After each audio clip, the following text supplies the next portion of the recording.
Sorry about that. Welcome to the regularly scheduled public meeting of June 26, 2017 of the Township of Washington Township Council. Adequate notice of this meeting was given in accordance with the Open Publics Meeting Act by the Township Clerk to at least 2 newspapers in January, and this notice has been posted on the Township Bulletin Board and on the Township website. Once again, if there are any disability requirements, please notice prior so that we can take care of it, and there are exits on your left and your right. Can you stand for salute the flag, please? Allegiance to the flag of the United States of America and to the republic for which it stands, one nation, under God, indivisible, with liberty and justice for all. Roll call, please.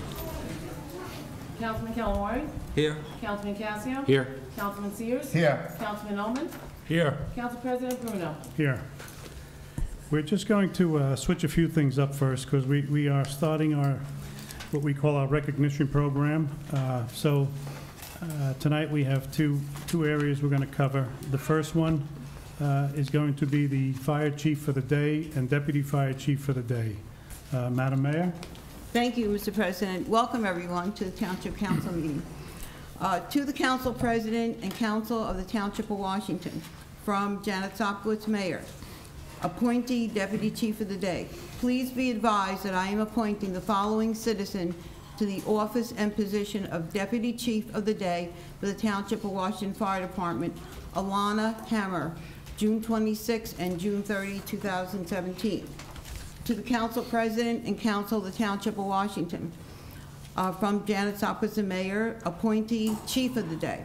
Please be advised I am appointing the following citizen to the office and position of Chief of the Day for the Township of Washington Fire Department. Chief of the Day, Alex Hammer, June 26 and June 30, 2017. I would like to have Alana and Alex please come up to the 2 chairs here up in front.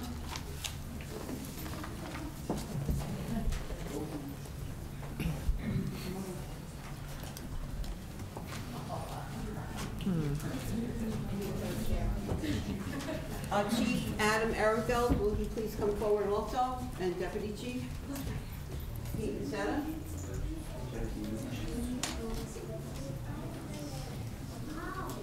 I would just like to have Adam, our Fire Chief, explain to you how and why we came up with this program for Alana and Alex. Earlier this year, Pink Heels is a charitable organization. They work with police departments and fire departments in all over the country. They reached out to all fire chiefs to set up a Chief for a Day. And that's really what it came down to. They raised money for cancer research, things like that. So we heard it, we jumped right on board with it. And we picked Alex and Alana because they're examples of what the fire department's all about: strength and courage. Alex been fighting the fight, and every time you see him, he's got a big smile on his face. Maybe not now. But, you know, every time we see pictures, we visit him at Christmas time, everything like that. Fell in love with the kid. He's got an infectious smile, and like I said, he's everything that the fire department's about. Him and his sister, both very strong, very courageous kids. That's about it. Thank you very much, Adam. Pete, would you like to say a few words? I think the chief covered it. They're 2 great kids here. I'm glad to support them. Happy they're here. And I'm glad for 2 days I don't have to do my job. You're ready for that, right? I just want to thank everybody in the communities around here, Emerson, Washington Township, and so on. I know that Cradles to Crayons had a fundraiser for the Hammer family, and it was well supported by everyone in our area, and I'm really happy to see that people are really pitching in for this arrangement. Okay, I'm gonna have an oath of office that you 2 have to take. Okay, so Alana, this is yours, and Alex, this is yours, and who's gonna hold the Bible? You hold the Bible, okay, and I'm gonna do both of you together, and when I motion to you, you say your name and then your position. You're the chief and you're the deputy chief. Okay, let me just, okay. Okay, you ready? I Promise to support, repeat, I promise to support the Constitution the Constitution of the United States and New Jersey. of the United States and New Jersey. I will do my best I will do my best to perform to perform all the duties of all the duties of your position. Deputy Chief Good for you. Adam? Okay. Of the Township of Washington Fire Department, of the Township of Washington, according to the best of my ability. according to the best of my ability. So now you are definitely chief and deputy chief for June 26th and June 30. And you're going to have to sign.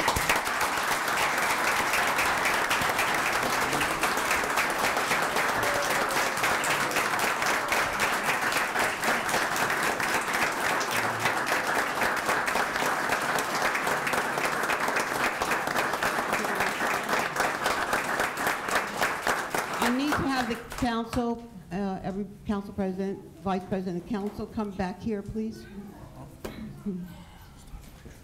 I'm assuming that somebody's going to email us the pictures. Okay. I think they can call them here. Okay. Alex, we have a certificate for you.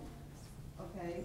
And this is awarded to you for being selected and appointed as the chief of the day for the Township of Washington Fire Department. It is an honor for the fire department and the township to have you serve in this position. Thank you and congratulations on the job well done. Congratulations.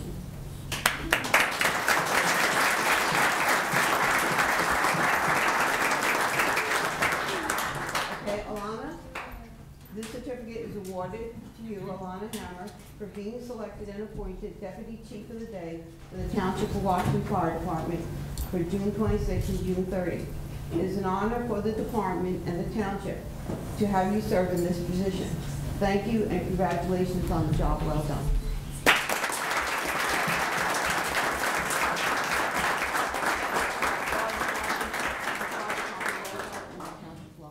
Okay, you guys want to say something?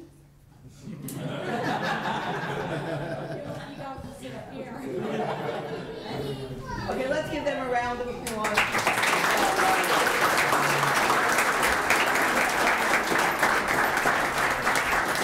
Everybody has to sign these papers, okay? You want to say something, Alex? Sure.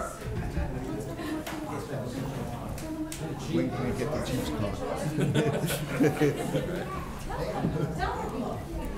Yes, sir.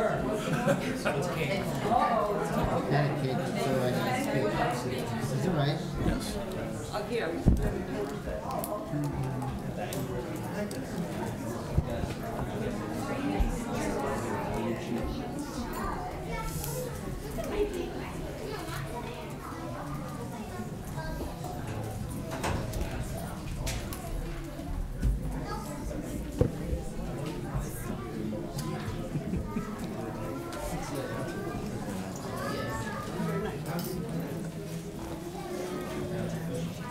Next will be.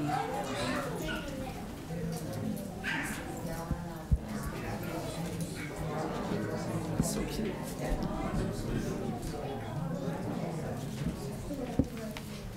You might. This is how you might want these.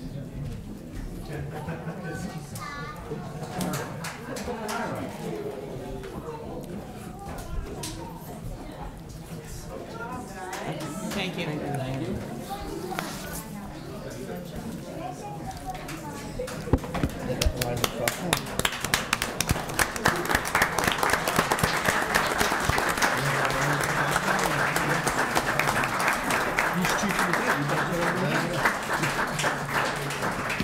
I think we should all get around. Our second presentation is for Daisy Troop 6957 and Brownie Troops 6026 and 6679. Mr. Sears, you want to get started on that? Yes, everybody, thank you for coming tonight. In our continuous recognition program, Last month, we had a project beautification on Clark Field. We reached out to the community for assistance, and boy, did we get assistance. I have never seen a group of energetic people in my life. Not only did they use shovels, they actually used their bare hands to fill in the holes for the trees. When they moved from one project, they actually went to another tree. They continued going until all 11 trees were placed. Then after the trees were placed, they cleaned the park, and then they put American flags throughout the park. It was a long day, but these groups of daisies and brownies, I cannot say enough about what you've done to this community. You all should take pride in yourselves, and your parents should really have pride in you, because it was a hard day's work, and whatever you did that day was perfect. And I thank you very much, and this community thanks you. So I would ask the mayor and council president to come down to the thing and call out the recognitions. We are recognizing Daisy Troop 6957, Brownie Troop 6026, and Brownie Troop 6679. So if you guys could just, okay, there you go.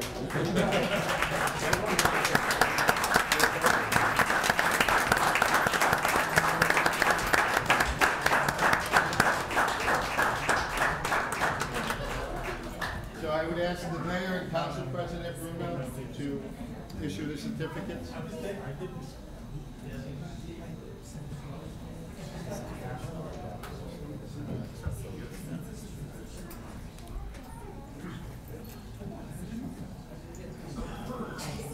Okay, our first presentation will be for Daisy Troop 6957. Raise your hand, 6957. Okay, first. And, all right, Irene Frangos, step right here.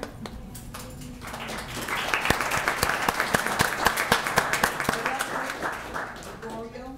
Not here. Ekta Patel.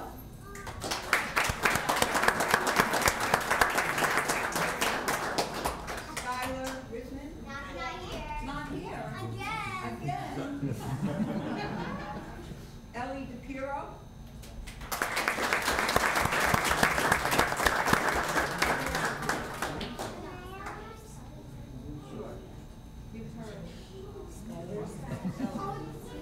Grace McMahon.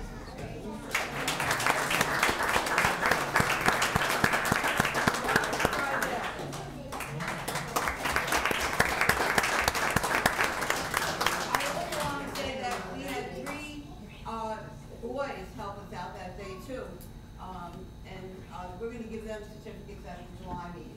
They were helpful all day long. It was wonderful. Okay. And the leader of Troop 6957 is Megan DePiro. Megan.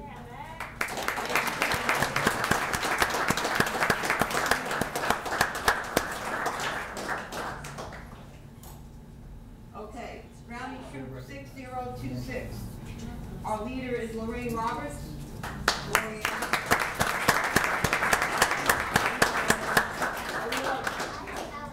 Ellery. Good call.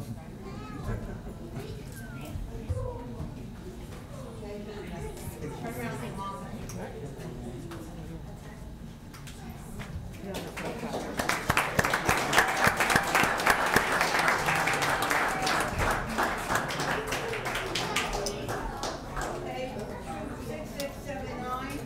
Our leader is Karen Podvecchia.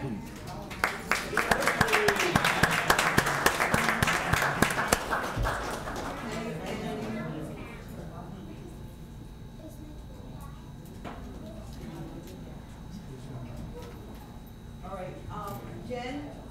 Small, who's Jen? Not here. And Heather. Mia, how are you?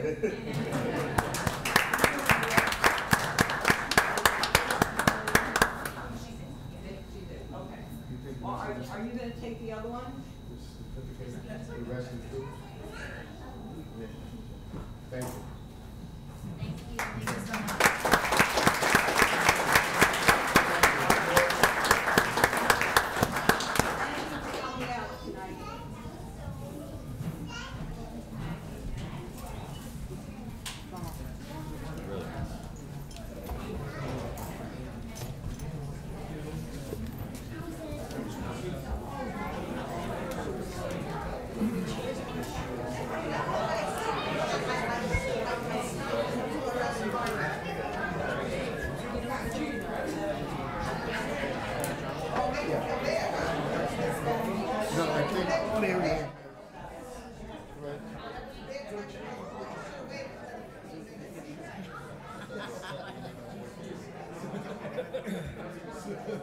email you the names tomorrow. Is that okay? Great.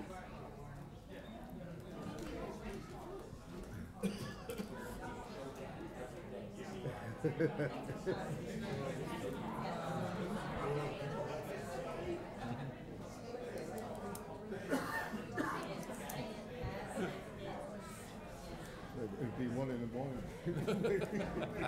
Yeah. You tell them that? That's it. Thank you. Not to the boring part. No, right?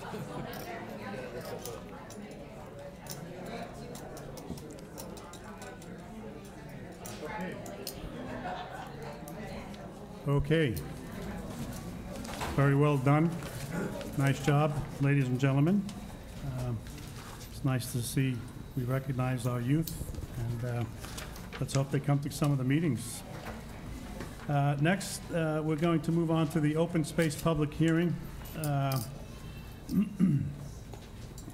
Marion, do you want to speak about this at all, or first, or should I just go?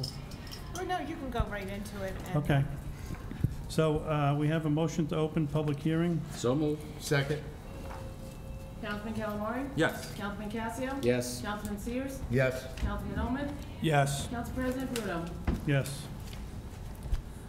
So the meeting is now open to the public. Notice of public hearing of Bergen County Open Space Trust Fund Municipal Program Park Improvement Application for Sherry Field was advertised as a display ad 15 days before the date set, therefore under 40A-4-9 on June 2nd, 2017. If anyone desires to be heard regarding the application, please raise your hand to be recognized and come forward.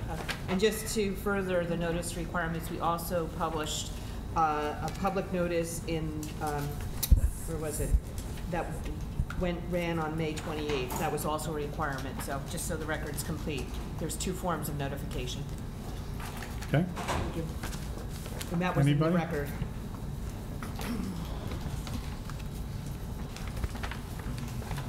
Marion Osmond, 960 Adams Place. I just want to know, I looked at the resolution, what is a park course, and who decided that Sherry Field needs a park course? I mean, I just don't even know what it is. It's actually Mike, Mr. Ullman threw that idea out, Okay. and he might be better off explaining it if you want. So as you can see on TV, I'm in very good shape. And, Now, Michael. so a park course is a series of stations in a circuit. And each station has exercises that you could do. So there's apparatus. It might be something as simple as a beam laid in the ground and you have to walk across it to improve your balance. There may be a raised horse that you do, you jump onto, jump off, do push-ups. So it is a course and a circuit for personal improvement, physical exercise. And I thought that I'd seen them in other municipalities. I've seen that they're well used, and I didn't see one in Washington Township. This grant was available, and I had suggested it, and it seemed to get some support. Okay, I mean, I was just curious, and why Sherry Field versus some of the other fields? Just curious. Well, I think Sherry Field is underutilized, so I think it's an opportunity to both utilize the space that we have as well as move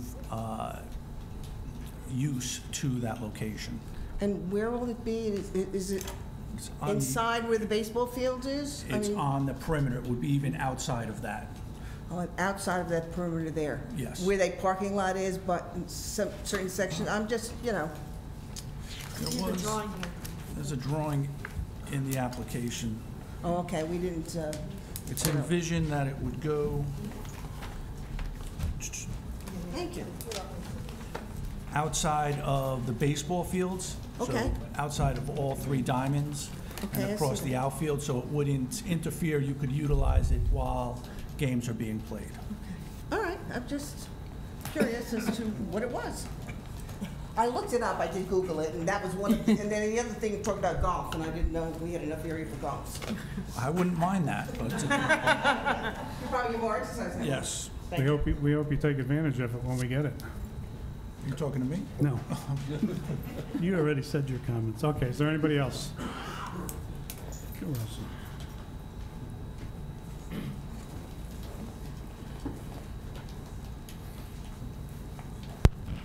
Rosa Damba, 423 Colonial Boulevard. I see matching funds 30,000. Does that mean the county is giving us the other 30? Yes. Or is it the state? It's county. The county. It's the county. If it's approved, it's a matching. Whatever they approve, we ask for 30. Okay. They could give us any amount up to 30. We have to match dollar for dollar. Now, Sherry Field is down at the south side of the town, past of Ridgewood Road. Am I right? Yes. What's going to happen to all this redevelopment in the wintertime and the fall, when you dump the leaves over there and you dump the snow? Well, I don't. I mean, that's what's been happening. That's why that field looks like, I think it would be envisioned that you could still utilize the course. It is around the complete parameter. It doesn't interfere with the fields, and it doesn't interfere with the playground. So I would envision that it can continue to be used. And it doesn't interfere with the parking lot, which is where the leaves are placed. what was that again? It doesn't interfere with the use of the parking lot because that's where the leaves are placed And the snow. and the snow. And the snow. But that, I just wanted to know. Thank you.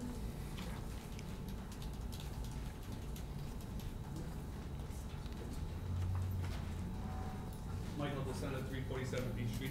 Can I borrow your drawing? Certainly. I didn't get a chance. There's other parts of the application. I just That's, wanted to see. and so everyone knows, this is a draft. If it's approved tonight, it'll be submitted by the deadline of June 30th. Mr. Ullman, will this be a paved path, or will this be just the grass that exists today? I believe it is a grass, It will remain grass? yes, So the only thing that would be added is these 8 par stations? correct. The drawing that's depicted here really doesn't depict what is out there? Yeah, you need to sit, I'm sorry. The drawing that's depicted here really doesn't depict the current situation at Cherry Fields. It's a concept drawing. But I just, Yeah. you know, it's a nice perfect circle. We're Yeah. gonna loop around the fields. There's bleachers and there's concrete pads and there's buildings that aren't shown. Mm-hmm. So it will, I don't think it'll look like this, but as Well, long just- as it remains grass, I have no issue. And I'm not sure if it's all grass. I do know that half of the budget is contemplated for the construction portion of it, and half is for the equipment. So there will be not only some disturbance of the ground to So to will it be some erect kind these. of gravel path? or- Without my drawing, I don't have it. I have to look at that in the rest of the application, but, It just says new trail. It doesn't Yeah. give any. the particulars of it can be defined later on. It's the general concept that is necessary for the application. Yeah, because there's 4 stations along what we're calling the leaf dumping area and everything. That's the busiest part. That's where everybody parks and Yes. all the leaves and snow gets dumped. So that would be my only concern. Okay, Thank you for letting me use your drawing. certainly. Anybody else?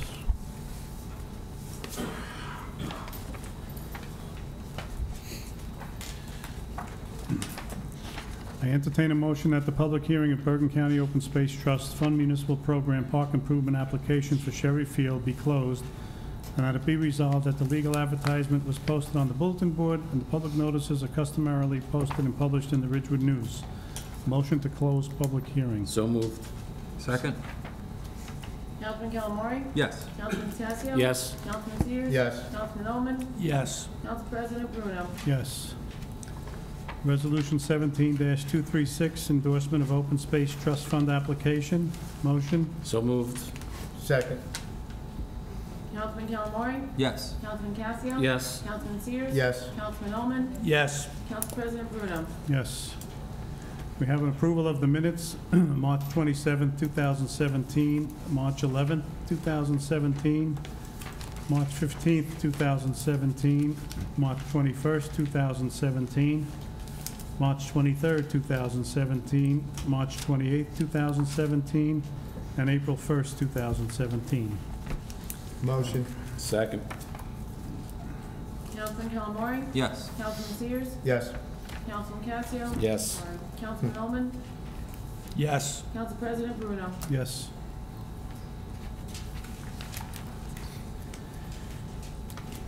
Okay, we have general public discussion. I have a motion to open to public discussion, please. So moved. Second. Councilman Calamari? Yes. Councilman Casio? Yes. Councilman Sears? Yes. Councilman Ullman? Yes. Council President Bruno? Yes. Anybody would like to address the council? Gentleman in the back.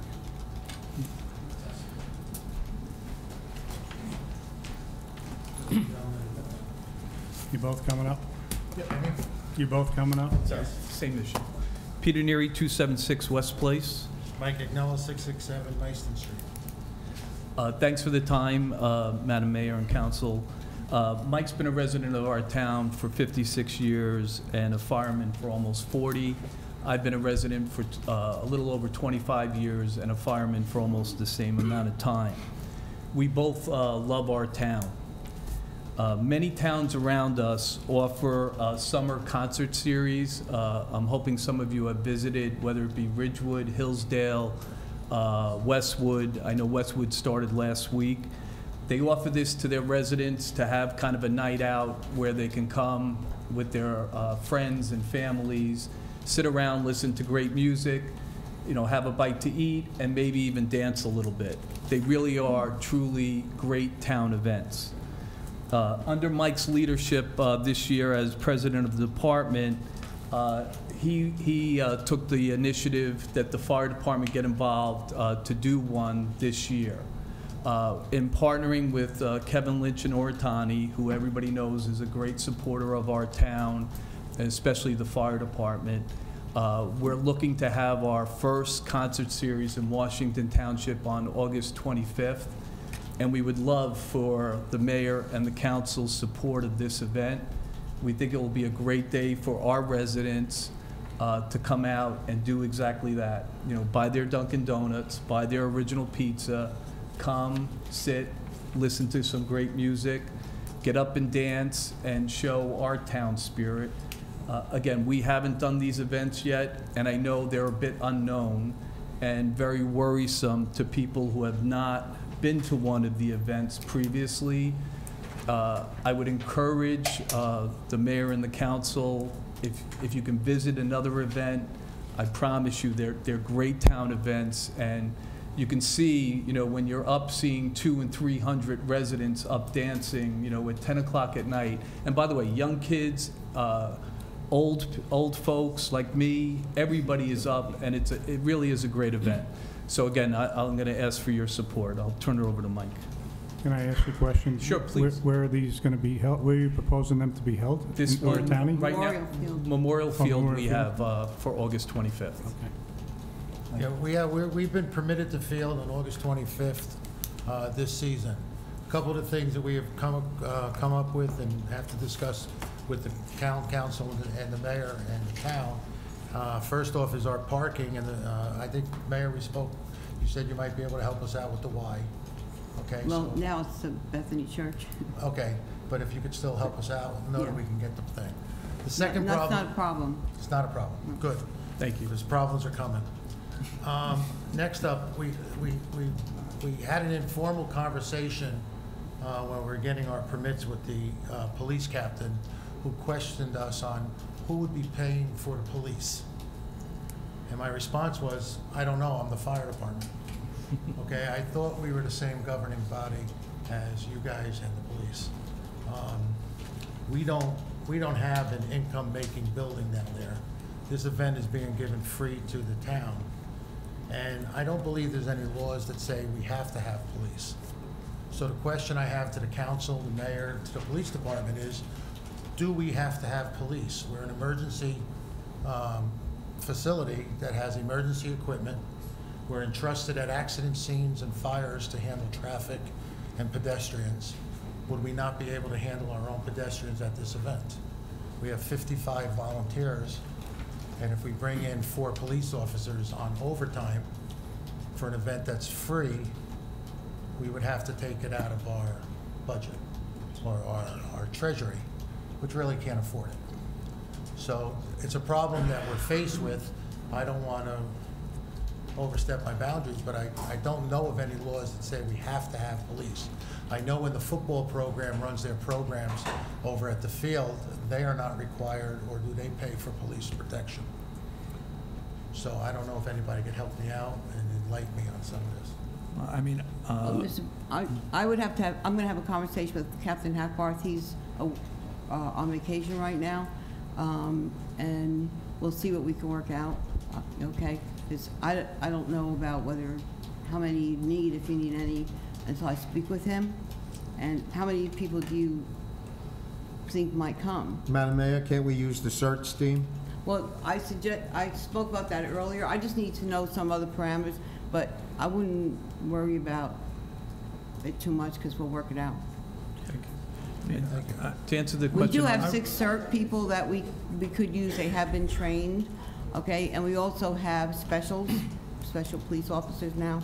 But again, the question is, does the fire department and their equipment and their education or their training in this stuff, do we need this? Do we need to have the expense put on the town? I don't know. I have to talk to him and see what his... You have 55 volunteers that are willing I don't want to make a statement we don't need it, but, I'll be in touch with you. We'll work it out. Okay. Mr. Agnello, I have one question. Yes. When did you know you were going to have this event? When was it planned? We started planning it in the spring. This spring? Yeah, we asked for the permit, I think, in March. Okay. And my comment is, if we knew we were going to have this, I'm sure the council would have budgeted it if we decided we needed police protection for an event like this. I agree with you, but I also don't want to see the town pay for it either. Well, I understand, and thank you. You have 55 volunteers. I don't believe that we need to have special coverage of the fields for our town residents to come and listen to music. I agree with you, but I'm saying if we do need it, I wish we would have known, because I'm sure everyone on this council would have said, sure, whatever it takes to have a great event like this would have been fine. So that was just my just an We'll observation. see what they have in their mind. I'm sure we have money somewhere that we could Can I use just for comment on function. Dr. Cassio? Dr. Cassio, the goal is next year you will take this into account for your Okay. planning, because we'll have multiple events, because this one will be successful. That would be great. And we're hoping that you'll all be fantastic. there. They're trying this one out to see Sure. how it goes and how many people show up and, We're expecting between 1,000 and 2,000. I'm excited about it. This is Are you good. having the B Street We're having the band? B Street So band. can we maybe on a separate, I think you need to market whatever it is you're doing, because, I was not aware of any of Well, this. to So give I you- think it's a wonderful idea, don't get me To give you an wrong. update. I think it's okay? great. I think we should get something on the website. We as a council should know Just to let what you it know, is you're planning to do. We've gone through the county. There's going to be 3 banners hanging in town, one across by the high school, one at Oritani, and one at the firehouse. There's going to be posters hung throughout the town and all our businesses, okay? And we will advertise in the local newspapers and on our website. Okay. Excuse me, Bob? Yep. Just one comment about the police before you move on. I'm certainly not going to second guess the police, but an event that size, the first one we have, I think we should have a couple of full-time officers there, just to make sure everything goes smoothly, since it's the first time, at least in recent history, that the town is doing something like this. I don't think it would hurt, and I'm sure the budget can stand it, but I'd like to see a couple full-time uniformed people there, just since it's the first time. Okay. Who are you coordinating this with? Like up from the council or the town? I went through the rec department for the permit of the field, and the rest has been the fire department in Oritani.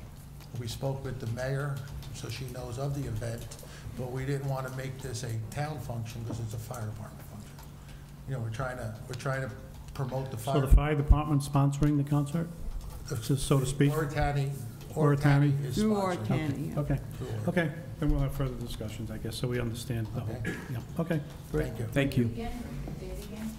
August 25th. Everybody's welcome.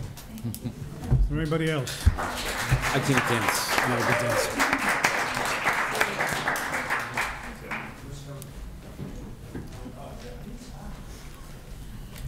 evening. Good evening. Joanne Toole, 452 Prospect Avenue. Tony Napoli, 447 Prospect Avenue. Here again. The status of the work, the repairs, it was supposed to, our knowledge was by the end of the month, it's the 26th already. Nothing's been started. I do have an update for you, for yesterday from our engineer. The backflow preventer is ordered. We knew that, but how? What's that? We knew it was ordered already. We were told 3 weeks. I don't know when it's arriving, but it is ordered. It was ordered on June 13th, so it's not it's into the 3 weeks. So we don't know better than 3 weeks estimate. I don't know, when somebody gave you the June 30th date, that wasn't, there was other things that had to be done, so the June 30th date will not be met. So it was placed 13th? Yes. And this is what week are we in now? 'Cause We're I'm 13 missing. days out, so it's, almost 2 weeks from then. 2 weeks from now? No, it was 2 weeks, it's 2 weeks tomorrow from when it was So ordered. in another week, we should expect that part to come in? Hopefully, it's a custom part, so. Right. So do you have its scheduling on your calendar for immediate installation once it receives? My understanding is that our DMF department is going to install it. That's not my question. I think, well, once we know it's here, DMF will install it. So I don't think we can schedule it until we know it's coming, but once we know it's here, it's not going to be, we have to schedule it a week later. I mean, the priority would be to get out there and get it done once it comes in. Mr. Bruno? Yeah. Are they prepped? Do they Mr. know it's Brown, coming? The Department of Public Works does not have the capabilities of installing that particular backflow valve in a sewer. They need to have strict regulations on what has to be mounted in that sewer. They need special blowers to work in that sewer. They don't have the tools to install this piece of equipment in that sewer pipe. Well, then I'll have the engineer refer us to a company that can do it. Can I say something? Do you people talk to each other?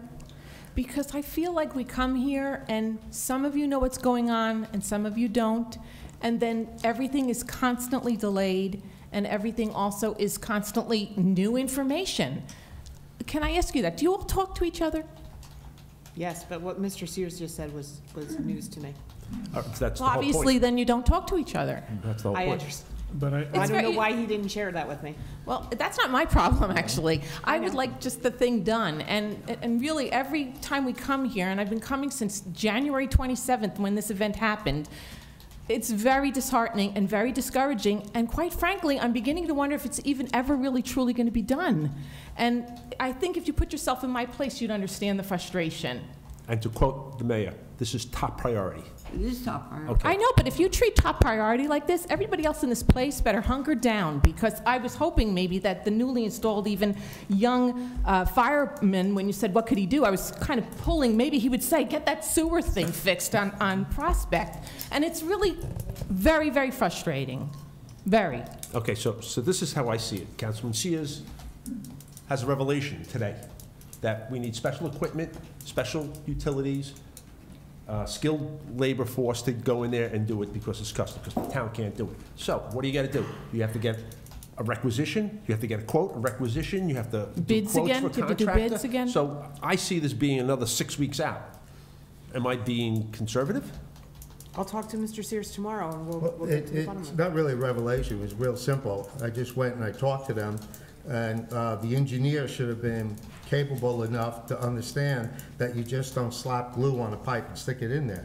And, he should have put that in the report, and he should have had understanding. Listen. And last time it was said that they were gonna do it, I just made a simple call, walked over and asked them.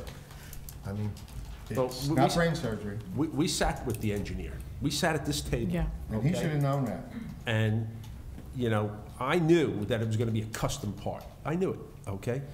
And he should have known it, and he should have planned for the installation rather than just dumping it on the town to do it, because they don't have the skill set and they don't have the tools. So a lack of preparation. And now we're talking sewage backup. Right, not water. We're not talking of water building up in the corner across from the Y. We're talking a sewage backup, which is, I don't know, you guys don't treat this seriously. I mean, why is it happening like this? I don't understand. Then my second question, okay. How about the sensor? He did order another type of it, Okay. and so I don't know when it's coming, but he did do it. Is the other type a cheaper one so that you don't need purchasing agent credentials or something No, I like that? have them, by the way. They came Oh, in. you do? They came Very in during the week. And Excellent. so I was going to put through, and I emailed Mr. Bruno, Mr. Ullman, and the mayor today when they were asking about this. I was ready to put through the paperwork, and then the mayor told me, she said that he found a different one to do the same thing, so. Okay, that part is key, but it's not, you know, Yeah, it's the being valve is- proactive, yeah. and that could probably help you in the other hot spots in the town for backups. See, this one works well, the others could work well. So, then, okay, now, what's the final verdict on replacing the pipe? Replacing the what? The pipe. You were getting some Between- on Cal- estimates. Yeah, so it's $125,000 to do, and what we had said is we were going to get these two things done first, to see where it is. We did the clean out, I think, I know we spoke, and you had Right, we asked for spoke. it, and they were there the next day. So we want, I think we need to get this in first. In terms of replacing the pipe, we haven't taken the next step to say dates or anything, or what we're planning to do is whether we will or will not do it in the next month or the next 3 months. Right now, we're trying to get this done first. And I have to say, I'm equally as frustrated, because when we did sit and meet, and I think Mr. Calamari even sent notes out that we said the DMF will be able to do this. So I apologize, but I'm dumbfounded myself, because if an engineer says to us that the DMF can install it, it's not a problem, then I assume that's the answer. Now we find out that's not the answer. So I don't know what to say to you, other than it's an embarrassing situation, and Right. you're not getting what you need at the end of the day. So we have to get in touch with the engineer and get this done. I don't have much else I can say. I No, apologize for it. After hearing that. We are going around in circles, I know that. Yeah. We think things are getting done. We gave you a commitment for the end of this month, and now it looks as if we have another problem. I don't, And my basement's still in turmoil. I'm waiting. Understand? yeah, I I don't mean, know what is to there, say. is Mrs. Tatil on vacation now? He's Yeah. back today. He took like a long weekend. Tom, you spoke to Bill Lawler? Yes, I did. Okay. And I'm also familiar with working in manholes.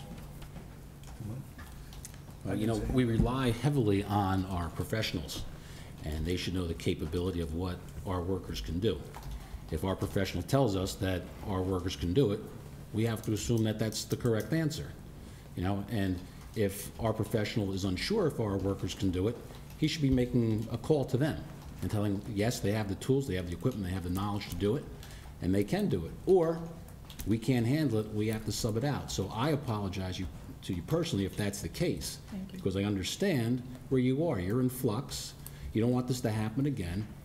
And as Mr. Bruno says, it's kind of embarrassing. We do communicate a lot with each other, okay, not on a regular basis, but something of this magnitude, it's put out there via email. Right. And I was unaware of it. So again, I apologize. And, I think our engineer needs to communicate a little bit better on what is needed in situations, and we have to find out what our DMF, not just in your situation, can and cannot handle.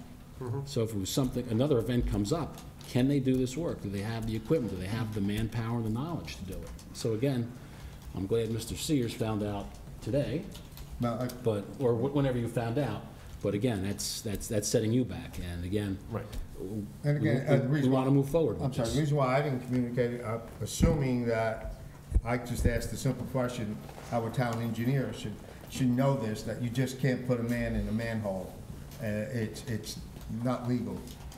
Well, listen, anybody There's so that much drives down any requirements street. that have to be done. Right. Anybody that drives down any street where they see construction workers, whether it's PSE&G or in the city, Con Ed, there's laws, there's people have to be above the hole, people have to be in the hole. I understand all that. And, I'm not the one doing the project management on this, but I think I am, okay? And that should be things that I should have asked for the head of the Department of Works to be at the meeting, to hear it all out.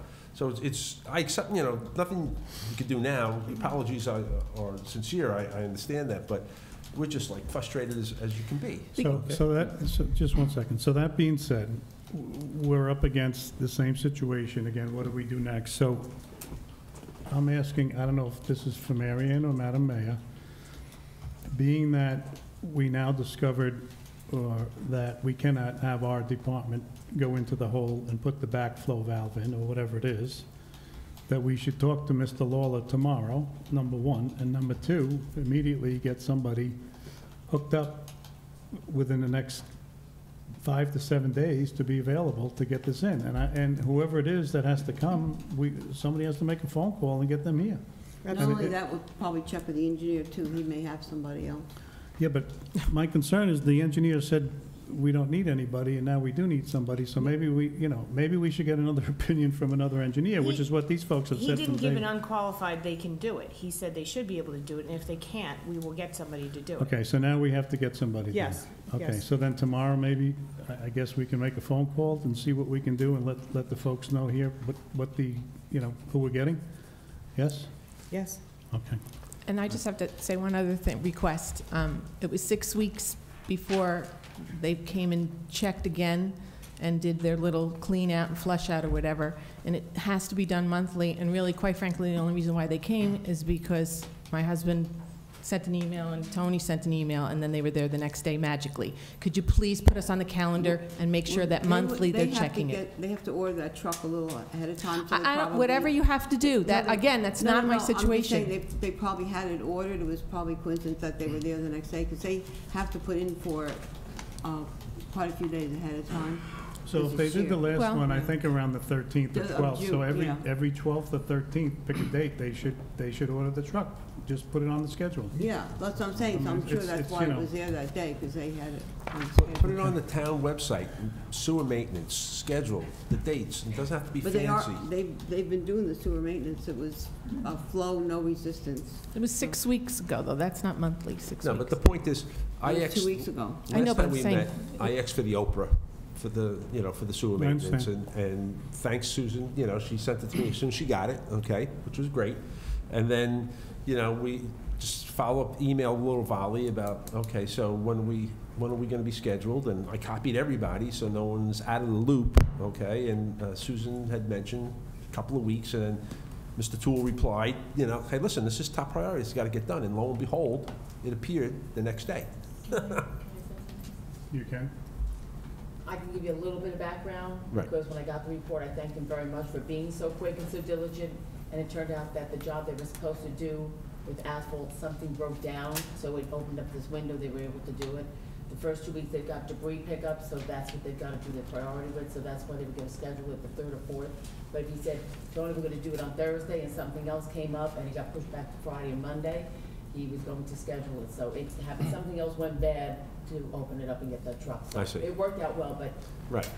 So can we The commit? perception was different, though, So, Mary Ann, can we Yes. commit tomorrow to have a call with a service that can do this and get in touch with Mr. Napoli and Tools and I don't know the And Mark. doctor's last name, but, can't so pronounce that it we can either. have, at least call them tomorrow and say, here's what's happened? Yeah, I mean, I'll speak to Okay. Bill Lawler first and Chris DeTiel, and we'll have, all Okay. talk So together. we will Because- have a phone call tomorrow.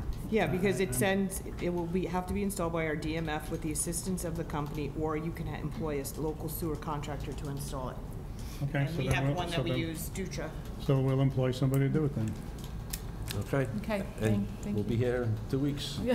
Well, we'll call you tomorrow. Yeah, okay. If Thank not, call me, yes. Bob, I'd like to add one thing. Yeah, And, sure. In addition to everything that Steve said, as you know, Steve and I were somewhat loosely appointed council liaisons to this issue. And going back to your thing of communication, I'm disappointed that we weren't even kept in any communication, that the part was ordered. When I start something, I like to see it from start to finish, and, to not be kept in on the loop. You guys, I just I echo tell your you, I'm gonna bring communication thing. aspirin for you guys next time, because I think it's, So, again, More than my answer. apologies along with Dr. Cassio, since, we were on this committee, but the Get a communication simple fell through Outlook badly. calendar going or something, so you can all see Shared everything, calendar is my favorite saying. Okay, Thank you. we will call you tomorrow. All right, Thank thanks you. very much. Great ceremony, sorry to dampen it a little. Anybody else?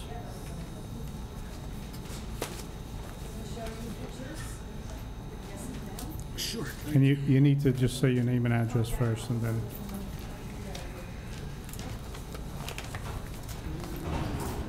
Ellen Dogali, 749 Wayne Place. Move the microphones close, I'm sorry, or come in Okay. close either, I'm sorry. Say again? Okay, Ellen Dogali, 749 Wayne Place. Danielle Collis, 745 Wayne Place. Bernadette Gilio, 746 Wayne Place. As you can see in the picture, that is the house on 741 Wayne Place. That is the backyard. As you can see, stuff that's growing out of a pool. Who knows what that is? And we don't even know if there's dead animals. Yeah, it's disgusting. And I know Bergen County came and they did use the mosquito, they sprayed it on June 19th, but still the backyard's disgusting. As you can see, there's a gate and it is broken. And May I ask a question? Is this the blue house? Yes. Yes. Okay, so this is the back of it? I've yeah, never that's seen the that. back of it, I yes. recently mowed the front lawn because I Okay. couldn't take it anymore. You did? I did. One of the vans, there was two vans in the front. Oh, well, we'll start from the beginning. There was squatters living in that house. And this man named George, he thought he owned the house, and he didn't. And he rented it to two people. And it took the town, thank God, they shut off the electricity and the water, and no one's allowed in there. And the squatters are out, but there's still one van there. There was two vans, one they can't even move. So Just Sunday. Yeah, just. We don't even know who moved the van or Yeah. if it was towed out. Yeah, there was a red and a blue one in there. I think. Right, the red one one's was gone? gone. Saturday night, George and Francine came to the house, and my husband was outside with some people, and he walked out front, and before he even got out front, the police were at the house. So, I don't know what happened. And then the next morning, the red van was gone, but that gray van is still in the driveway. But the backyard, the pool, it's about to overflow. And if it does, the people behind them, you know, it goes downhill. It's a white birch. Nobody's gonna be happy. No, it's gonna go in their basement. That's what it's gonna go. And there's probably dead animals and Yeah. everything in there. It's not fair that the people on Wayne Place have to look at this. We're living with this house for like, in that condition, what, for Years. 10 years, more than that? Disgusting. Have we And established who I live owns next that door house? to it, and it is That's horrible. the issue. Okay, so... That's the issue. Yeah. So what is the issue? Because we yeah, feel like it's a secret. Can you Yeah, tell no, us? yeah, okay, here's, I can tell you what I know anyway. Okay. So the individual who thought that they owned the house just because they had a tax sale certificate, he does not own the house and was told that. But then from our information, the house went into foreclosure, there was a foreclosure sale.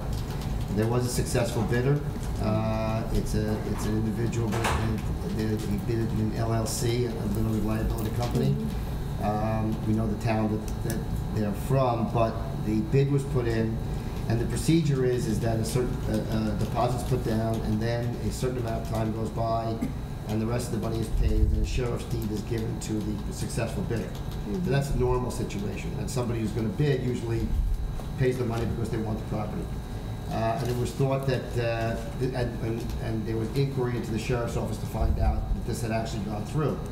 And that was good news, because if somebody bought the house, then summonses could be issued and enforcement could be done with respect to the new owner, because the old owners are gone, they can't be found. Yeah. Somewhere in Florida, they don't Yeah. accept service, they're gone. So we were checking with the sheriff's office, and they are woefully behind in getting the sheriff's deeds effectuated and transferred to the new owner. That's not good for anybody, you, us, nobody. We just called last week, I think I sent an email out, and we found out from the sheriff that they had drawn up the deed, which was nice, but that the purchaser has not paid the balance of the purchase price. Now, normally, it's supposed to be paid within 30 days.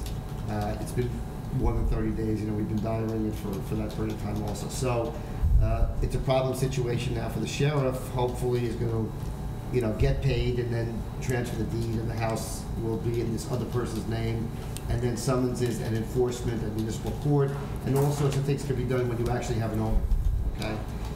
In the meantime, I did have conversations with the code enforcement official, and I did tell him that that just because there's no owner doesn't mean that other things can't be done as well. Health department, if there's health issues, the health department needs to be notified. Mosquito problems, that needs to be taken care of. If there are unsafe or unsanitary conditions, they can be addressed. It's harder, it takes longer, but you can do it. You can serve by posting on the property, you can serve by, that's one of the ways to do it, other ways. And then after a certain period of time, it's only 10 days, they have to address it, or the town can do the work and then put a lien on the property. So that's what the code enforcement official is doing. Right, it's been much longer than No, 10 no, I days, know so that, you but guys should have yeah. carte blanche to do whatever you want. Yeah. Well, I think it was, I think you only posted the notice maybe on the 18th, I think the. Oh, we've been complaining about this Yeah, property. yeah. No, I know, I've heard that you complained about it, and rightfully so. I mean, it's a terrible situation. Right. And, you know, unfortunately, when these things are set up, it's never set up for these situations where you have an owner that disappears and the buyer doesn't pay the purchase price and you're in limbo, you know? And then you have to kind of figure out, okay, what can you do and what can't you do? So he is doing this now, and hopefully two things will happen. One, that the 10 days will go by, it won't be taken care of, probably, and then the town can take care of it and lien the property, okay? And maybe the time period will go by and this owner will pay the balance of the purchase price, and then we'll have an owner to put Yeah, something the aside. only thing we're concerned, if the owner, this person does buy the house, you have to have a certificate of occupancy. That house is not, Well, it's not fit for anybody to live No, there. he's obviously, he knows the condition of the house and knows he's gonna have to put money into and do certain things. I'm sure he's not gonna just leave it, not paying money, you know, on a foreclosure sale. Usually, It can't possibly be that same guy, George, though. No. no, it's not, no. Okay. No, it's not. All right, and Yeah. you're pretty sure that we won't get squatters living in the house and the Yeah. condition the house is? Well, I can't tell you there won't be squatters. I can tell you that action will be taken if there are squatters, because Okay. they don't have rights to be there. Okay, and also the van that's in the driveway now, that can't be moved, that was via flatbed. It was- When is that gonna get out of that house? Yeah, I The wasn't driveway? informed of the van. I'd have to actually contact the code enforcement official, who would actually have to contact the police. Is there a plate on it? Or no? Yeah. Yeah, there's Plate. a plate on it. Mhm.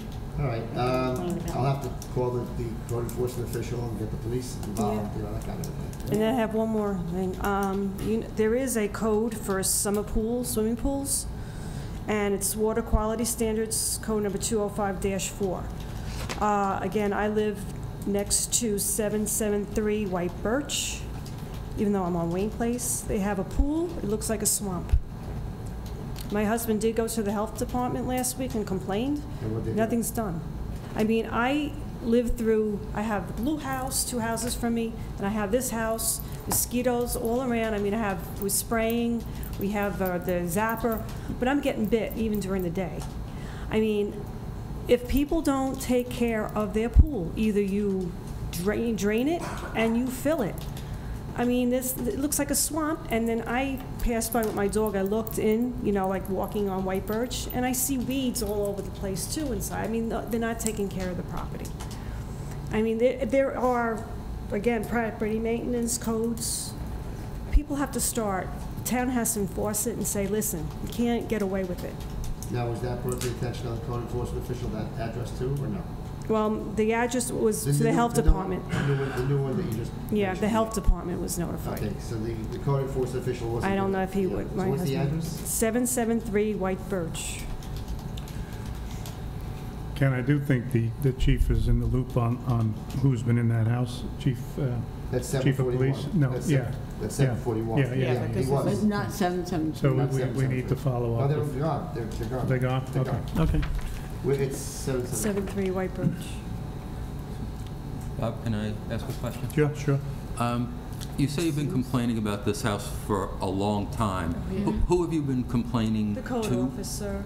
We went to a meeting. The town. The town. We Well, come well, when you say down- the town, Well, that's what I'm trying to I- identify, which I don't know, department in my the husband would come town. down, Al Gilio, I don't know who he spoke Yeah. to. Maybe Bernadette. Bernadette usually takes the complaint and then refers them over to Gary. Okay. Oh, But we had- it's been going on. And when you say a long time, Yeah, well, we had issues. We had renters, and they were dealing with drugs. oh, So That's But- another thing, by the school, constant Right. complaint, police were constantly. But I mean, But are at we least the house talking, wasn't when- in such No, but it disarray. was Now- still- now are you it's- talking like 6 3 months? years? Oh, 3 3 years. years, more than that. Okay. But now those Good to know. vans have been in the driveway. How long were the vans? About almost 6 months, 7 or months, more? more than Okay. that. And like I said, the red van just went away Sunday morning, but that gray van is still there. Yeah. And if they don't own the house, how can they leave that The old van, I know. gray van filled with stuff that they come periodically, put stuff in and Yeah. take stuff out? And they have mail in the mailbox. Police have been there a lot. Ken? Yes. Been there a lot. I'm sorry, can we kind of leave this in your hands then to follow Well, up with the code officer? No, I mean, you know, Administrator's hands, yes, Okay. I'll help out, do what I have to do, exactly. but I'm just saying, so That that doesn't look you'll like follow. anything now. Not pulling up on you. No, No, it's okay, but I was surprised to hear that because the code enforcement official had been suggesting that he couldn't do anything because the owner was out of state and there was in flux. And I said, no, the owner's still the owner, and referred him to the attorney because there's a lot of legal interpretation of what we have to do, what we can do. So, Just back to the placing of the liens on the property, if we are to undertake the effort to clean it up. I'm assuming, because that was recently passed, just No, a it was, well, a couple of years ago. couple of years ago. So We've done it. We've We've done done it on the house do before. we have, Yeah. so now that this is in our crosshairs in terms of we've noticed them, we're waiting 10 days, what, do town employees do it, or do we contract out Either, to a depending on- service? the town did it last year and they're going to do it this year as well. And We've been working there before. so I understand maybe clearing, cutting debris down, but the pool, I mean, that picture is pretty gruesome. Do we have the wherewithal to address the pool? I don't think so. I think we have to hire that out. Okay. yeah, I agree. So, again, I think we have more than capable staff on staff, but where we don't, if we could get some people and perhaps tee it up so at the end of the 10 days, it can be done? Well, that's a code enforcement official that would do that with, working with the DMF. Okay. So can we, And I'll run interference. okay, so then we'll deal with you and Ken and, Yeah. okay. So All you're right. saying the 10 days started on June 18th? so I have that to would look. be I Wednesday? didn't realize this was gonna be coming up tonight, so I don't have all the detail in front of me, but I can try to look at an email to Like see. I said, it's been years coming. I mean, it's not like, I don't know, I mean, it's. So we'll police are there research on a regular and we'll basis. respond accordingly, we can get quickly rid of to Pam, you. empty the pool. Well, Okay. I'd appreciate if you take care of the pool. I live right next door to it, Okay, No, and it is I horrible. I don't blame you. Ken, I believe, do you know that the health inspector was sent there? Thank you. And it was an issue of whether there needed to be a police escort. And I They didn't, got back to me with the health department. Okay. I just spoke to Okay. Gary, told him what I thought had to be done, Okay. and, you know, as far as I get. okay. so let's entertain a conversation tomorrow with the code officer and see where we are, and I guess chief of police if we have to, Ken, or Mary Ann, or, Okay. okay. All right, Thank you Thank guys you so very, much. very much. Thank you. Marion, you have at least one of these people's contact information? I know Bernadette does, yes. Okay. Because I sent an email to everybody. And, I had a phone conversation with one of you. I think, It wasn't. I think it was one of the lady in the middle. Danielle, I think, Did you have a conversation? with, just send your contact information tomorrow to Mary Ann. She's on the website, send your emails and telephone numbers, and we'll have it. Okay, thank you. Thank you, guys. Anybody else?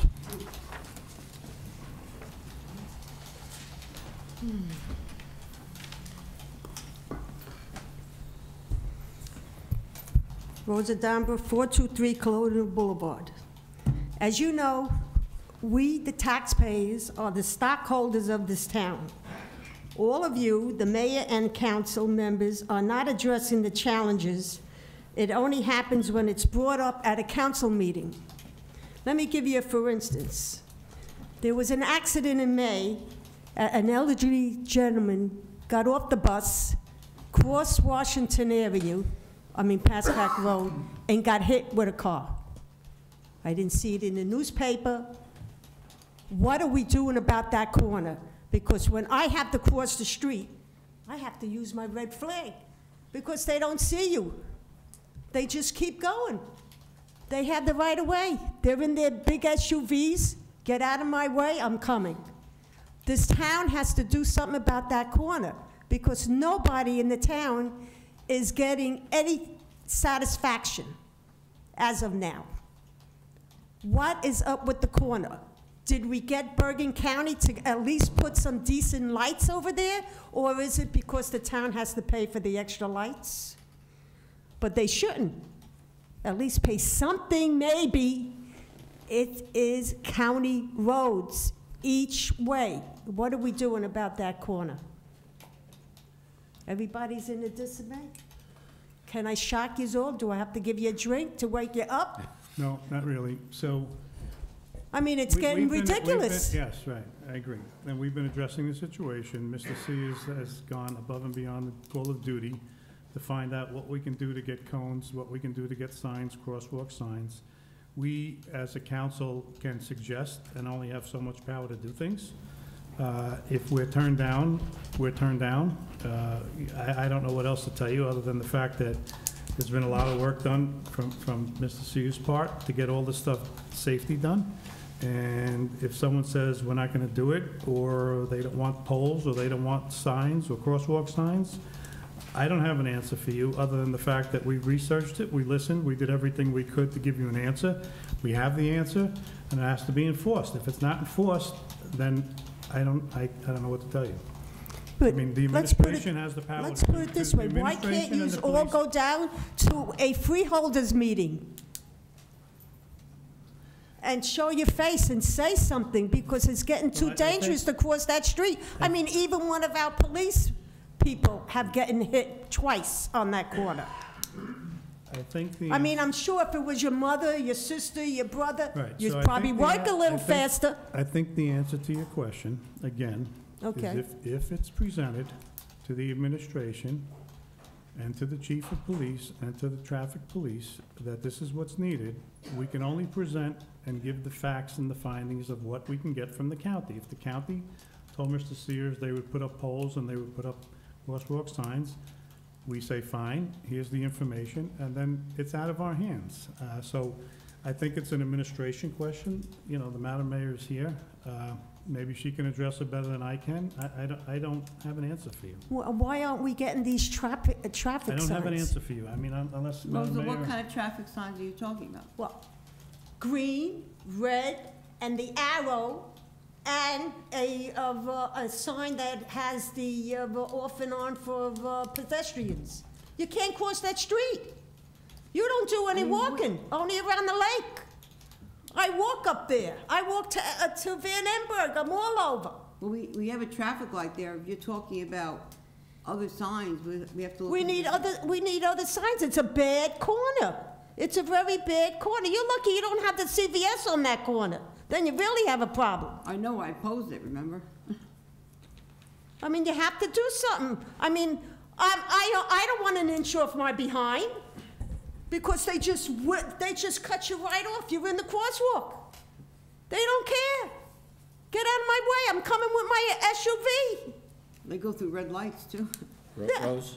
It's getting really bad. We have a plan from the county. The county's willing to do their part. They're waiting for us to do our part. And what is your part? Our part is to have land acquisition for that corner, for the county to come in and upgrade it from an F+, I'll call it F+. Everybody says they... F+ to, I think it would go up to a B or B-, I think. Yeah, okay. I mean, they were waiting for the we have the plans. We presented it to Madam Mayor and the administration. It's in their hands. The mayor doesn't want to spend the money? Don't answer that question, because they'll get you into trouble. I mean, it's getting a little ridiculous. We have to do something about that corner. It's a dangerous situation, and you people have to care about the taxpayers of this town that have to go to the city and work and cross those streets. We care a lot about our residents, and they deserve a safe passage to and from And the they don't bus have a, stop. they You're probably right. have a safer passage to India. By boat. You're probably correct, but that's, you know, that's where that's where it stands right now. It's terrible. It's really bad. You know? I mean, this is not a long process. It's too long. And the county and you people have to get there and go to one of these meetings. Don't give papers. Papers don't mean anything. They want to see faces. They want to see people complaining.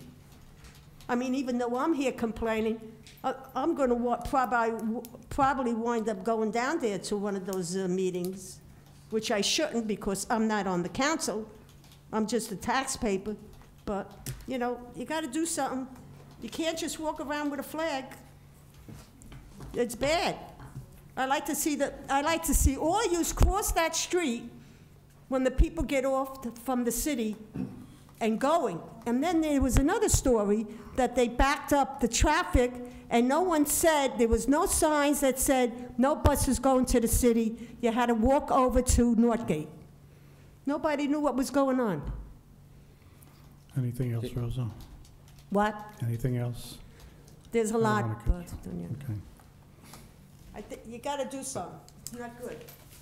Bob, I'd just like to make a real quick Yeah, comment. go ahead. You know, I'm not minimizing the work that needs to be done at that intersection, but you probably know as well as everyone in here, you can put up all the signs you want. If people are not paying attention, things like that are going to happen, unfortunately. So I agree that we need to do something with the intersection, but that will never be a fail-safe for no accidents.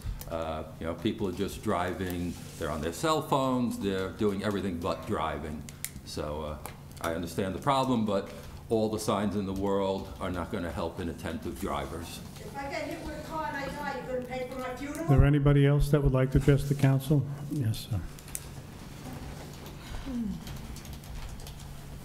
Alexander Ruiz, 534 Cypress Street. Close the address. 534 Cypress Street. I didn't really plan on speaking, but I thought of something I just wanted to mention. So I go to school in Pittsburgh, and I come home, you know, for breaks. So I'm home for summer break.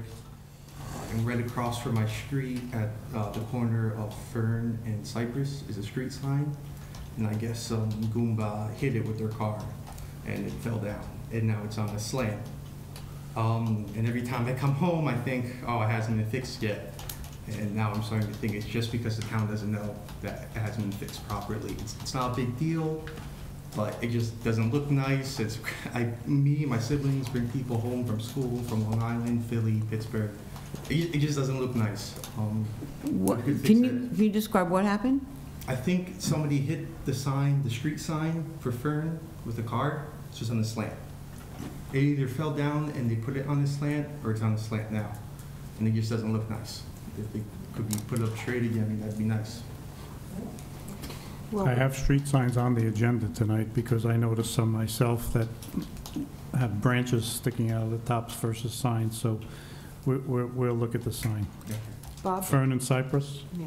Just so you know, when you raised that issue and I spoke to Bill Lawler at the DMF, he said they have a list of all the signs that are missing. And I said, well, why aren't you doing it? I said, put together a requisition for every single sign, and we'll go from there and figure out what we can do, what we can afford and not to afford. I had no idea these signs were missing and that they were just not doing it. I don't know if they had discussions with the mayor, but I just said, please put in a requisition for all the signs and let's get this I done. mean, we budgeted money for the signs that are missing, for sure, but this is a repair. This is a different story. Did you report it to anybody out of curiosity? No, I just thought of it now. Okay. Okay, we'll take a look at it. About how long would you say it's been like that from your knowledge? I can't really give an accurate statement. It's easy a year. Has it been a year? Yeah, easy. Okay. Again, maybe we can reach out. I don't want to exaggerate. No, it's you know, here's the thing. I'm like Disney World. I like Disney World like my kids do. When there's a sign that's a little bit askew, you know what they'll do in Disney? They get a plumb line, they angle it up so it's perfect, so it looks perfect. If you look around town, I'm going to say at least 80% of the signs have some type of defect. I guess that's a nice word to put. You know, they're either twisted, they're turned, They're missing. Paint's coming off the back of stop signs, which you're not supposed to paint. A lot of the signs we have in town aren't up to code. So these are little things that, you know, we see every day, we don't pay attention to, but it makes a difference to the eye. It would make a community much, much nicer. I just walk out my front door. And you see it. And I see it. So, yeah, I understand, but that's, you know, it's something I see. I'm like Rose, I walk around town a lot, and Mr. Sears, I know he's got time, he walks around town, and you notice these little things after a while when you're on your feet. When you're driving by, you don't notice these little things, but when you're walking, you tend to notice the imperfections. And, you know, it's the little things that make something stand out to be excellent. If we can fix those little things, I think people would have a better quality of life. And it's not hard. It's not hard to do. But we'll take a look at it. Thank you. Mr. Bruno? Yep. Just for your information, the road department did go around and make a list of all the signs that need to either be fixed, replaced, whatever, and they're getting prices. Some of them need the pole, some need the pole and the holder, some need just a sign. So they kind of got it all together the other day. Okay, so we budgeted, so let's get it done. I mean, you know, So, let's keep well, yeah, moving. well, they just made the list. They went Okay. around the whole town. There's also signs, I mean, even on Ridgewood, I sent a note that I went up Ridgewood Boulevard East, and there's a sign that says, "Watch for children," and it's, I mean, the thing is just so rusted out. It just, and then at the top, there's no sign, there's a branch. So, at any rate, so let's They get the did list. go around last week. So and let's make get the them- list and. Yeah, and I meet told with- them to price it out and see, Okay. you know. Okay, thank you. Thank you. And just Yeah. one other suggestion, Yes. maybe ongoing, we could suggest or remind the police maybe, if they see something like that, just make a note and submit Well, it to the periodically they administration do. or the DMF directly. Because they are around all day, you know. I don't know the extent of this sign, but to hear that it's been like this for a year, yeah, it makes the whole town look bad. Anyone who drives past it, anyone who might think about buying a home here is going to say, this town isn't doing what they should be doing, so. You know, it sounds like such a little thing, but it Right. makes such a big difference. Right. It makes such a big difference. I had sent an email, I think, last week when I saw this sign, and I had asked, it wasn't my place, but I had asked whether or not the police and DMF could make a list as they go along. And I think it came back that there is a list of street signs. So let's get the list, let's get it done, and let's He's get it. pricing it out now. Let's get it fixed. And he added that watch for children sign. Okay, so let's get it fixed. He added that, John. Okay, anybody else? Come on, Mike. Missed this,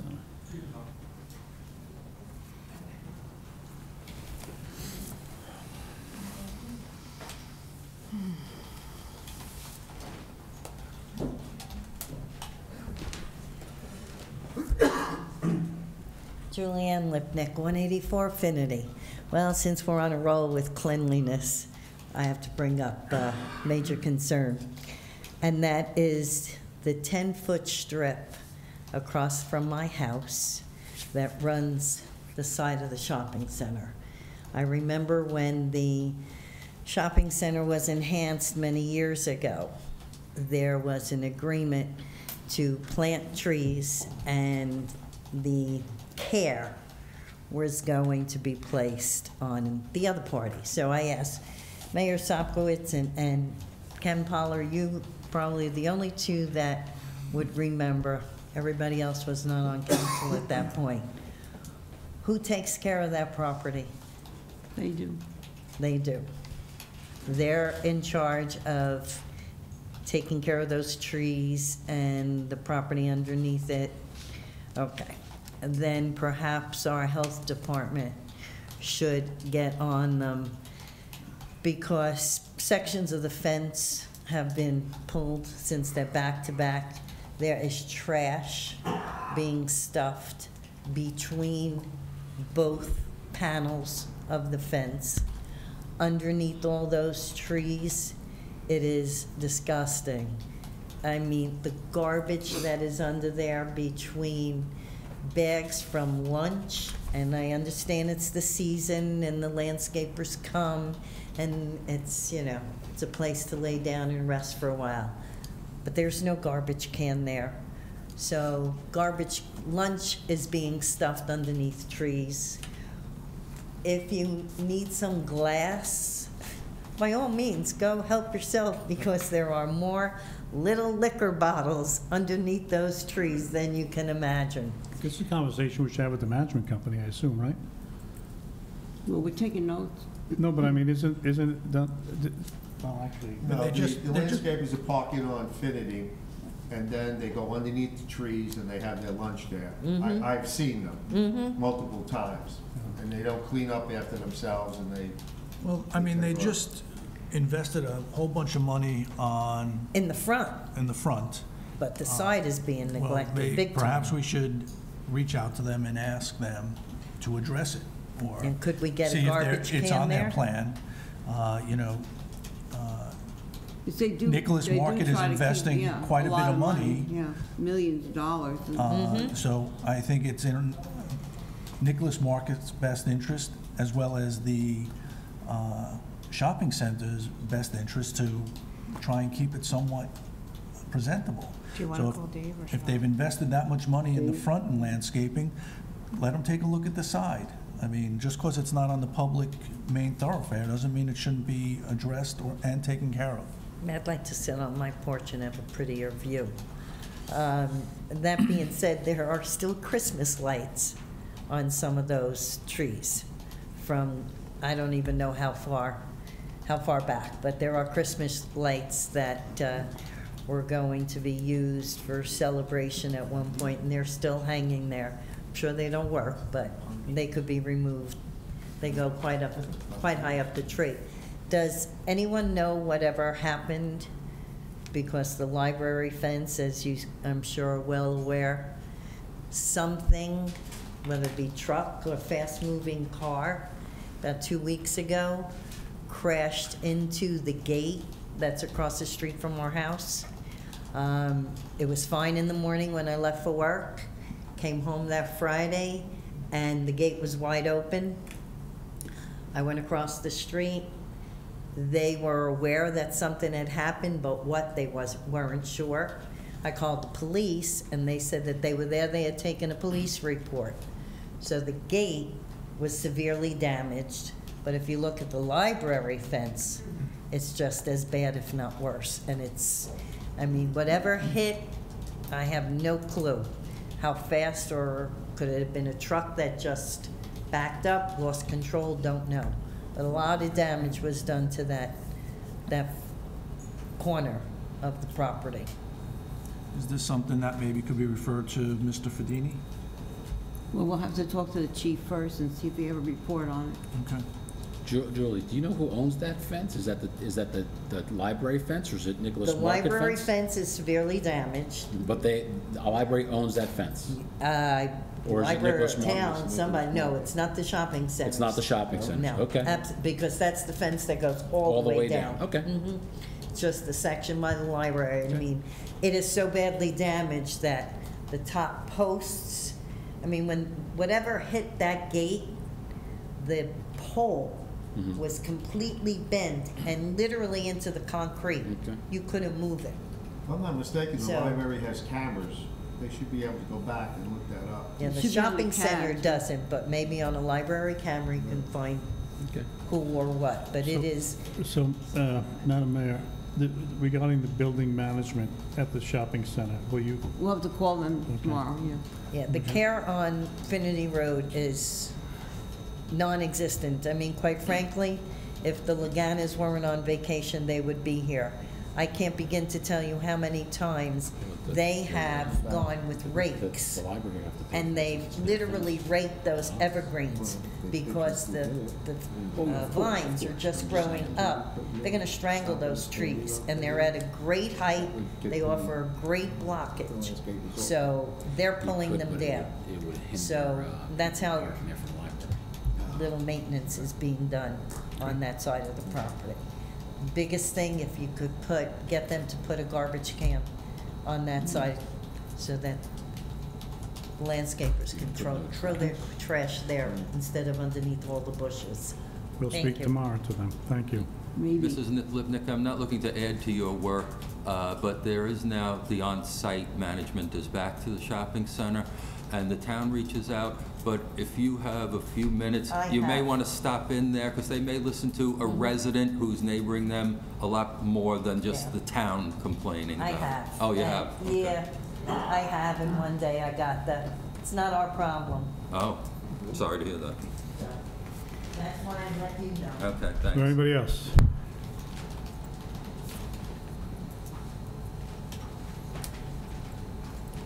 So, the building management, Peter, you spoke to them once before on something, didn't you? I have, yes. Should we leave you out of this, though, because you're in there, or? I mean, I'm happy to follow up just based on what Mrs. Lipnick just said, that the response she got, I'm going to say is out of character from how I know him, but I will follow up with him tomorrow and ask him about that specifically. This has been a little while. It wasn't last week that I called. Okay. Sorry. Okay. Okay. Good evening, everybody. Michael DeSena, 347 Beach Street. My first question is, Mr. Polar, the ordinances that were passed regarding the limited parking on Colonial and all, the ordinances that were passed on Colonial and all the other streets for the limited parking for the students, that has made it to Beach Street. Thank God school is over because Beach Street was so narrow. Who is the approving authority on those? Was those approved by Captain Hackbarth or our borough engineer? Well, they're passed by the council.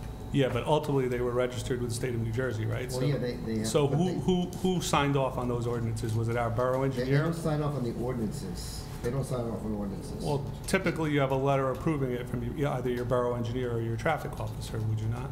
No, we had recommendations from the traffic officer, and the council passed the ordinance, the mayor. So it was signed based on the traffic officer's Yes, determination? yes. Okay, that's all, that Oh, was, yes, that was yes. my question. Oh, Okay, so okay. there is, Yeah, it wasn't in the ordinance, that's why I didn't see it. Typically, you'll see that it was That's- approved by the borough engineer or the, That was done before the ordinance went through. Okay. Then they figure out how many signs. Well, they typically, need. on a borough ordinance like that, it's noted who gave the approval for that ordinance. It's either stated as the borough engineer or the traffic officer, and ours didn't state either. So I was just curious who brought that recommendation to the council for their review. That was my question.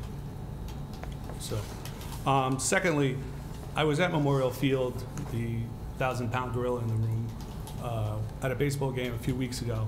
And I know last year I was here and we were discussing Memorial Field, and Mrs. Mayor, you had said we were going to have a plan put in place for this year to get it in better condition for football season and baseball season and all the sport and lacrosse season. Is that plan available for review of what we've done this year to Memorial Field to make it better for our Well, children to right- play on? I mean, it's June 26th today, so in less than 6 weeks, football will be starting August practice on that field. And I think right now, if I was to give an accurate detail, I think 65% or more of that field is weeds, which will die in the summer heat, and we'll end up with a dust bowl again out there. But I know when I was here last year, you had said that the borough engineer was working on a plan, since the referendum failed, to get the grass to grow better, and we were looking at possibilities of overseeding it. Do we have a fertilization plan in You place? have a service coming in who's going to professionally do aerating and seeding. But when is he, like, these are things that should have been done back in February and March. It's June, so we're not. Well, we did a lot of seeding in March. We but, did. yeah. Who did that seeding? The We DMF? did it, the town, we did it. Did they just throw seed down? Did they No, they had aerate it it? aerated and whatever. So I'll check on the next one. But Do we we've know been- how many? Okay. We've been doing that, and how many thousands of pounds of seed we did. It doesn't seem to have worked very well because Probably it's more not, weeds but, than it is grass. And my concern is that, we had said last year that we were going to have the engineer give us a plan of how to take better care of Memorial since the referendum failed. And it's my fault for not coming sooner. But being at the baseball game the other night and noticing how it hasn't changed, have we fertilized Memorial this year? We fertilized. Are the sprinklers on? Yep. They are on? Sprinklers Is are that- working, yep. They are working? Yep. There was an issue with the well. I don't think they're Yeah. working. We had an issue with the well, but it's all fixed and it's working. As of today, it's working. You had an issue with the electrical. Yeah. Well, the electric box The well we somehow- fixed, the pump we fixed, and then somehow the electrical went out. Last summer, Yeah, that's the what I'm saying, pump, but it was connected. the pump was fixed. The pump was fixed last And year, when we correct? went to put on the water, whatever it was, March over, the electric box didn't work. The electric box fixed, it still didn't work, and then we had the pump people come back and they fixed it and it's all working. So the sprinklers are currently working as we Yes, they speak are. on June 26th. So when will we have a definitive plan from our engineer, like we said we would, of I'll have to talk to him. how and- we were going to fertilize it, how we were going to seed it? because it's going to be August soon, and it looks really bad. Okay. That's all I have. Thank you. Bob, I'd just like to make a comment also Yep. about the field. Yeah. Maybe, Mr. DeSena, you know more than me because you walked it more recently. I think the quality of that dirt, if that's what you can call it, you're going to have a hard time growing anything but weeds there. I'm certainly no expert, but I think it's going to need some topsoil or something for any type of seed to take place, because that dirt just seems so unfriendly to, let me say, seed. But again, I'm not a landscaper. You may be correct, Mr. Yeah. Calamari, but my reason for coming tonight is that we were told that Mr. Statiel was going to prepare a plan to make that field look better for this summer for football coming up in the 2017 season, and I just don't see it. Yeah, and I know I was here and I asked for it. I've spoken to Marianne a few times on other things. Thank you for Yeah, I all was your going to help. say, I don't remember you asking me No, not about that, but Okay. other things, because I've had some code enforcement issues on my neighbors, and she's been great with it. Thank you. But I was just seeing where the plan was, because it is June, and I figured the plan would have been, I would have asked for it, and I would have got it back in March, because that's when we should have been doing things. I and it agree, still doesn't but I think exist. part of that plan has to be, put some topsoil Yeah, down for anything to work. But I think, we were told this plan was coming, and we still don't have We it. we added a lot of topsoil last year.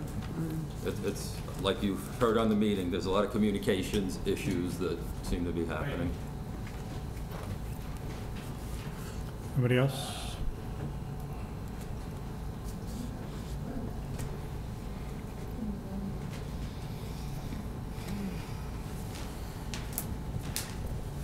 Cynthia Cannon, 804 Manhattan Avenue. I haven't been here for a while, so forgive me. I know you all miss me. I understand that there's a field committee for Memorial Field, so I guess they're not addressing issues for this year. They're looking to the future. Is that correct? Anybody? On this committee, are there any councilmen? And Mr. who are Burnham. they? You? That's all. That's it? There's nobody else? Okay. Is the engineer a part of this committee too? Yes. Okay. What type, rumor has it that there is a plan to put in artificial turf being presented again. Is that correct, Mr. Bruno? No, so let me recap the meetings. I think we've had 4 meetings. One of the meetings, a gentleman suggested that we go back to actually what was presented for the referendum, the total package again, for which we said no. That's not what it is. The residents voted. We have to find alternatives. So I think it got stalled a little bit, but now it's picked up again. We are looking at alternatives in terms of what we can do with that field, what we can do with Sherry Field. Mr. Statiel, the engineer, has shown some diagrams, some grass, some turf, but not the whole field. So we went back and said, again, it'll be an issue if that's what the end result is going to be right now. So we, the committee, have now going back to I think the MKW studies that were presented to the town years ago, to see how we can work with that, and to see what other kind of materials are available for all the fields, and what we can do to get basically lacrosse and football to play, because lacrosse is the one that really beats up the field the most, and then football follows and beats it up second. So we're still right now, entertaining artificial turf? we're not entertaining artificial turf. We're entertaining possibilities as to what can be done. That was suggested, but it's come up and it's been suggested that that's not the route we're looking to go. I just want to add to what Mr. Bruno is telling you. I did forward to Mr. Hanson, who's on the committee, the companies who just did the natural grass in Hazlet, New Jersey, and he's currently investigating that. So we've come around to investigate everything. As Mr. Bruno told you originally, some of the members were just really focusing on turf, but now it's come around to all alternatives. So are they looking at also leveling the field, working on the drainage issues, all these things that we discussed for a period of 3+ years, we still have not really addressed it. So I don't get it. You know, everyone's dragging their feet. They're looking to the future, another year and a half. Oh, we won't have to worry about the referendum anymore. We could probably put in artificial turf if certain people decide to vote on that. However, the township as a whole voted that they didn't want it. So what I'm trying to say is, I don't understand why the engineer hasn't come up with other alternatives himself already. You know, that it's not just about putting artificial turf and grass, or it's just, it doesn't make any sense. We've got football coming up, like the gentleman said before, 6 more weeks. That field is not going to be ready in 6 weeks for them to tear it up. Don't we have someplace else that they can play first? Do we have another field for them to play? Anywhere? I mean, soccer used to play in front of George School because we were not allowed to go play on Memorial Field because football was there. We had to find any alternative site in the township to play on. Did we ever ask that the school, could we use the back field? I don't know if you guys are aware of the very far back. We did. We did. We called it a dead field, but it worked. We did. And were they going to charge you for it? I mean, Councilman Bruno and I went there, we sent a letter, we went there and asked for what field can we use, if any, and we would get one night at Brookside and 2 at the A field. so that leaves you only with 2 more nights that they'd have to find other alternative sites. It's better than them practicing and tearing up an entire field that they want to play on for the rest of the year. They would have 3 days out of 5 to be able to put those kids on. Is that correct? So are we entertaining that idea? Or are we still looking at playing all the time at The Memorial? response came back to the rec department. First of all, we sent a letter saying we like the fields, we like room, we want the back field. We don't need to play on the turf, but we want the back field. They came back and they met with the rec department and had their proposal. And on the proposal, I think there were 3 nights, you know, one did 2 different fields, but they had 3 nights that we can use some other fields. It went to the rec department, they have the information, and whether or not they're acting on it, I haven't had a chance to follow up. I don't know if you have, Madam Mayor, but, you know, we got something from them. Good. And I think we should use it, I agree, but I don't, you know. Will there ever be a committee report from this particular committee? Do we get reports from them? Well, I think Mr. Paulo addressed that once. Leader of the pack, so to speak. We have someone doing minutes now. To do the minutes, okay. So that perhaps we can tell the public what's going on? Because it's, you know, people ran with this referendum because they had concerns about the field, and rightfully so. I had health concerns. That was why I represented that field, the whole idea with the field. However, I also have concerns about kids getting hurt on a field that if it's not, and everyone keeps saying, well, the field's no good, but we still keep letting kids play on the field. So having other alternative sites to have them play is really the only option you have to be able to keep the field in somewhat good condition. Lacrosse just kills it. It even kills the artificial turf. This is a big to-do. I keep reading all these reports from different agencies. The Lacrosse Association in particular even says we have to figure out what we're going to do about playing lacrosse on these fields because they're ripping up artificial turf. Artificial turf supposedly holds Cindy, better. 1 minute, please. Yeah, holds better than our natural turf. So basically, that was all I really wanted to say, but I wanted to see where we were at, and I don't see anything really happening here, folks. So I think you better get a move on before football and lacrosse gets back out there again. Thank you for your time. Thank you. Thank you.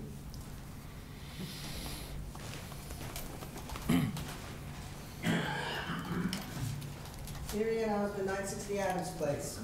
First of all, I have things that I really didn't want to talk about, but I'll have to. The summer concert program, we've had that before. This is not a new thing. It's been many years ago, but we've done it. We did it for 2 summers. Rec department were the ones that ran it. It was a very nice program.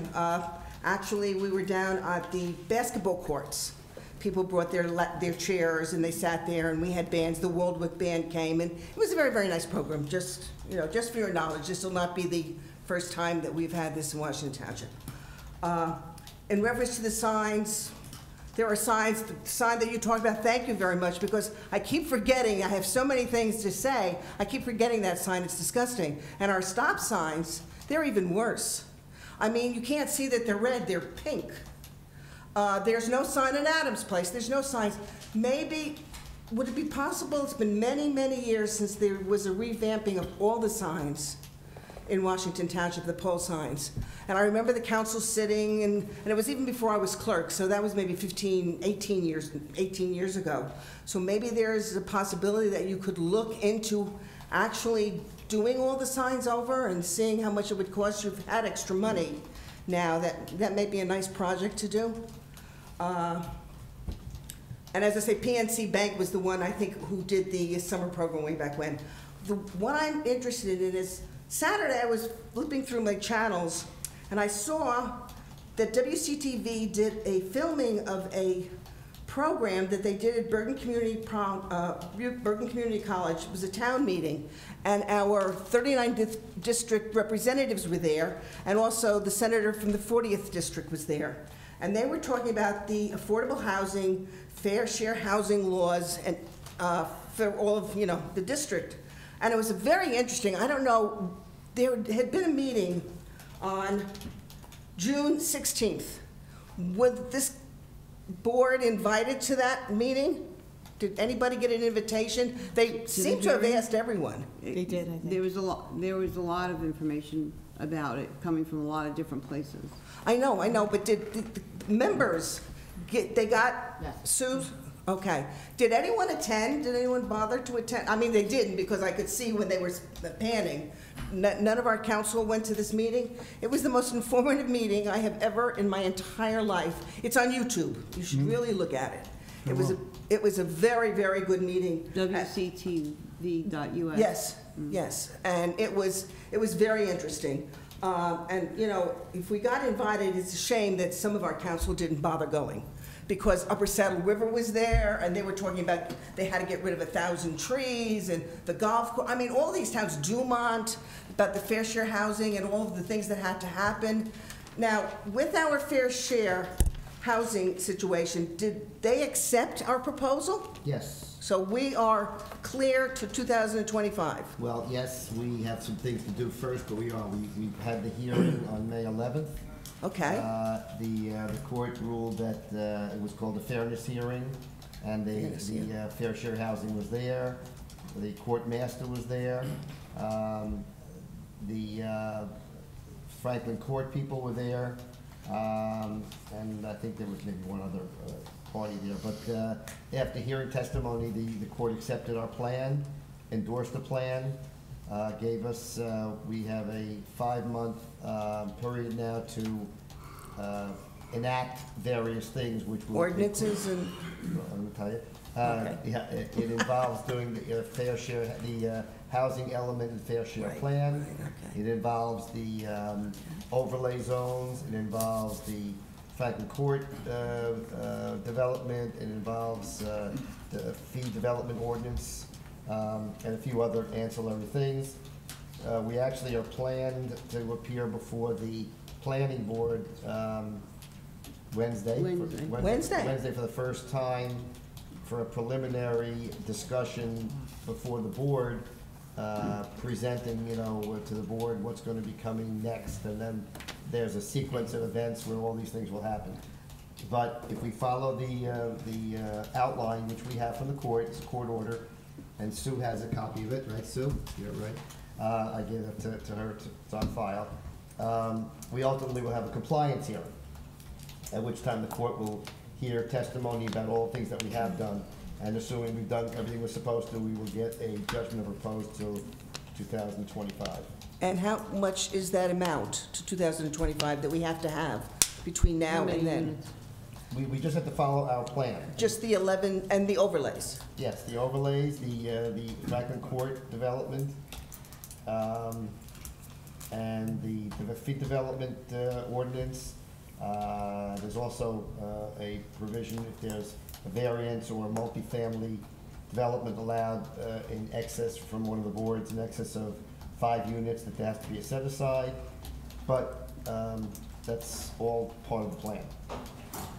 Okay, now, what happens, so that means if the legislators get it where they're going to stop everything and take a timeout, we're not going to be part of any of that because we went ahead and did our own thing Well, let me put it this quickly. way.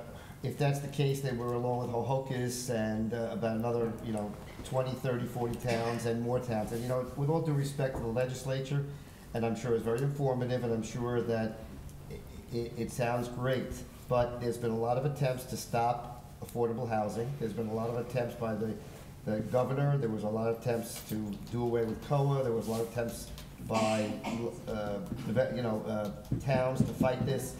But the Supreme Court is the ultimate arbiter of that issue. And in March of 2015, as you know, they issued an opinion and directed that the process had to move forward and it had to be assigned to the district judges, and they were assigned. And there's cases all over the state that are moving ahead. There are some cases being tried, a lot of them being resolved. Others are in different stages of resolution. So that has to go on, because the bottom line is that the court calendar is not waiting for legislators to draft legislation. 1 minute, Marion. Okay, but as I say, it was a very, very interesting just to hear, our legislators, what they were thinking, because they were saying to try to get it away from the courts, and it was a lot of interesting things that I had never heard anything through here. I won't go into that any further, because one of the other things that I wanted to say was, where is it? There was one other thing that I needed to say. It was very funny. Mark Pfeiffer, who had been our administrator here many, many years ago, he came. And of course, anytime this man comes in front of anybody, and whether it's the league or anything, he always talks about, I was administrator of Washington Township years and years ago. And it was brought up by Mr. Off, whatever his pronunciation is, in reference to our Pascack Road and Washington Avenue, the traffic light. And it was asking what can be done, because he's he's a representative from Rutgers. And it was very interesting to just hear everything that had happened. And it was, just a very important part. And I forgot my last thing, but I forgot to write it down. I'll send you a little Email. Thank you. Bob, just a quick comment. Yep. I don't think it's that the council, and I'll speak for the council, anyone can say if I'm not speaking correctly for them, is not interested in COA, and that's why we didn't go to that. We've been briefed hours and hours from Mr. Poller and the planner on it, so I think that we have a good education from those two sources, and we're so far along in the process. So it's not that we are not interested, it's just that we're so far enough along that I don't, at least I'll speak for myself now and say I don't think it was necessary that we go because we are so close to a resolution. Thank you. Anybody else? I see no further hands. Motion to close public? So moved. Second. Councilman Calamari? Yes. Councilman Casio? Yes. Councilman Sears? Yes. Councilman Ullman? Yes. Council President Bruno? Yes. Okay, we have adoption, second reading, ordinance number 17-06, an ordinance amending prohibiting turns within the Township of Washington. Resolution 17-237, authorizing second reading of opening a public hearing for ordinance 1706. Motion? So moved. Second. Councilman Calamari? Yes. Councilman Casio? Yes. Councilman Sears? Yes. Councilman Ullman? Yes. Council President Bruno? Yes. Anybody would like to have any questions regarding the prohibiting turns? I see no hands. Motion to close public moved. hearing, 1706. Second. Councilman Calamari? Yes. Councilman Casio? Yes. Councilman Sears? Yes. Councilman Ullman? Yes. Council President Bruno? Yes. Motion to adopt ordinance 1706 at second reading by title. Motion? Motion. Second. Councilman Calamari? Yes. Councilman Casio? Yes. Councilman Sears? Yes. Councilman Ullman? Yes. Council President Bruno? Yes. I believe we have this Resolution 17-232 before we go to this consent agenda, and it's the, basically regarding the liquor licenses. But I think Sue put this separately because some of the council members are members of the, I guess the Knights, the Colombian Club. So I don't know if you have to abstain or recuse or whatever the situation is. Abstain. So, Ken, is that correct? Yeah, I would think it would be a good idea to do that, yes. okay, so we have Resolution 17-232, authorization renewal of club license for Washington Township Colombian Club, Inc. Motion. Second. Councilman Calamari. Recuse because I'm a member? Councilman Casio. Yes. Councilman Sears. Recused, I'm a member. Councilman Ullman. If I vote no, that means they can't drink? Can't make money. We'll see you after the meeting. I'll vote yes then. In the parking lot. The bar is now closed. Last call. Council President Bruno. Yes, yes. Okay, consent agenda. All the following items have been determined to have unanimous consent of the council and will be enacted in one motion. Should any item require independent consideration, any council member may have such item removed from the consent agenda. Before I read them off, is there any resolution that anybody would like to have removed? I just had one question. Questions, yeah. I had an exchange with Mary Ann about the ADA ramps and the contract. What number? 17240. And I had asked a follow-up question, and I didn't have a chance to check my emails in the afternoon.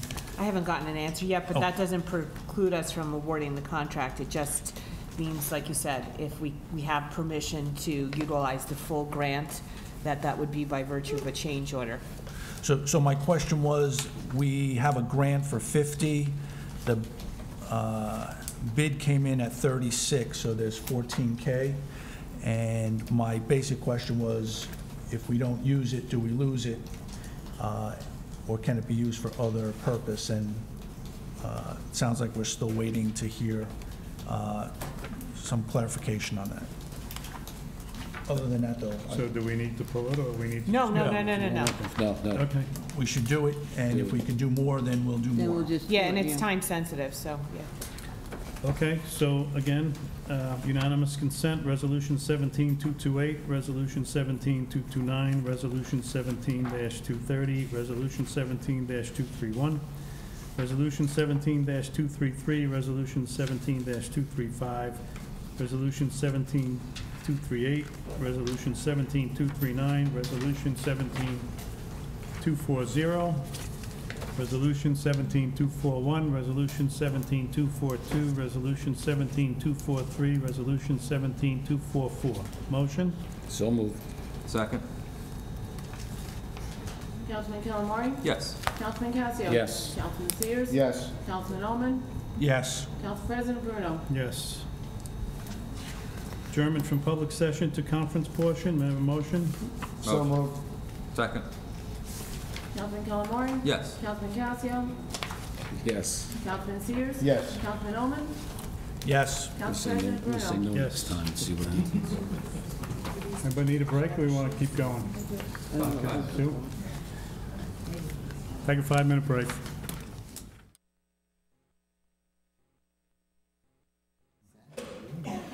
Ready? Okay. Everybody's ready. We All are. right. We are. Yes. So I think we can kind of zip through this stuff. I just got, if we could turn our, if your mics are not on, if you Yeah. could turn them on? I turn mine back on. Thank you. Okay, so we can go through the administration. Marion, you can give us a quick update on staffing possibly? Yeah, I'll defer to the mayor on the DMF full-time candidate. We have not run an ad because I have been not given the go-ahead for that. Okay.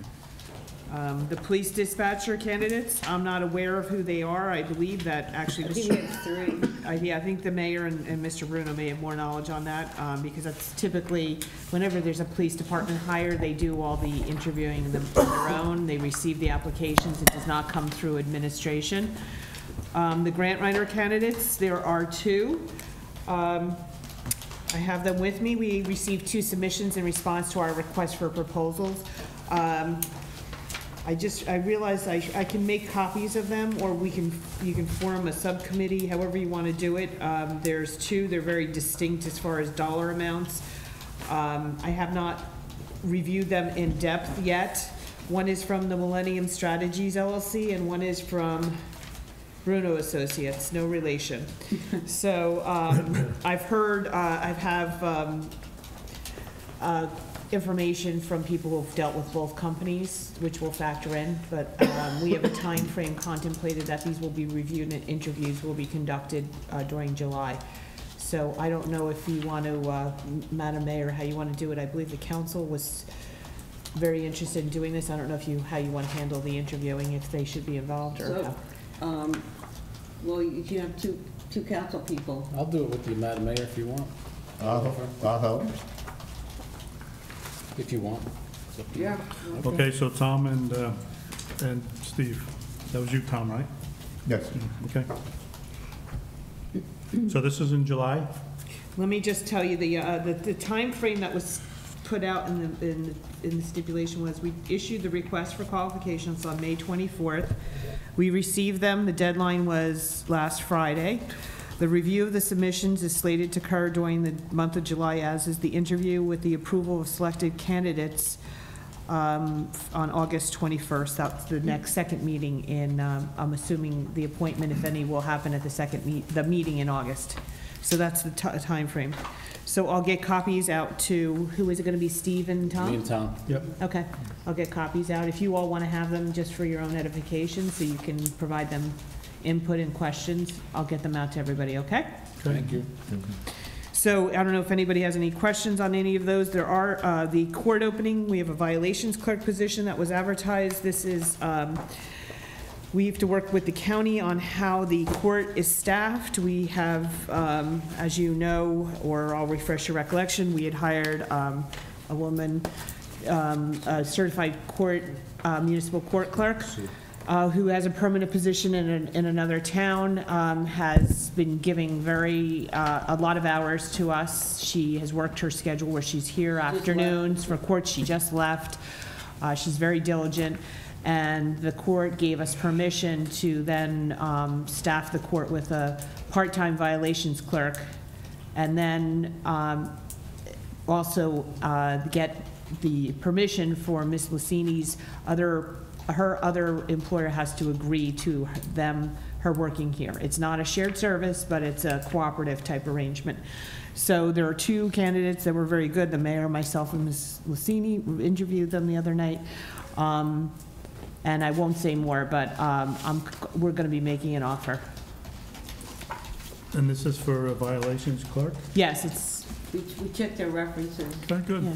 So that's about 20 hours. And then, just so you know, it was referenced earlier, thankfully I received permission. The letter came in today from the state approving me for SQPA for the second year retroactively to May 13th, which is good.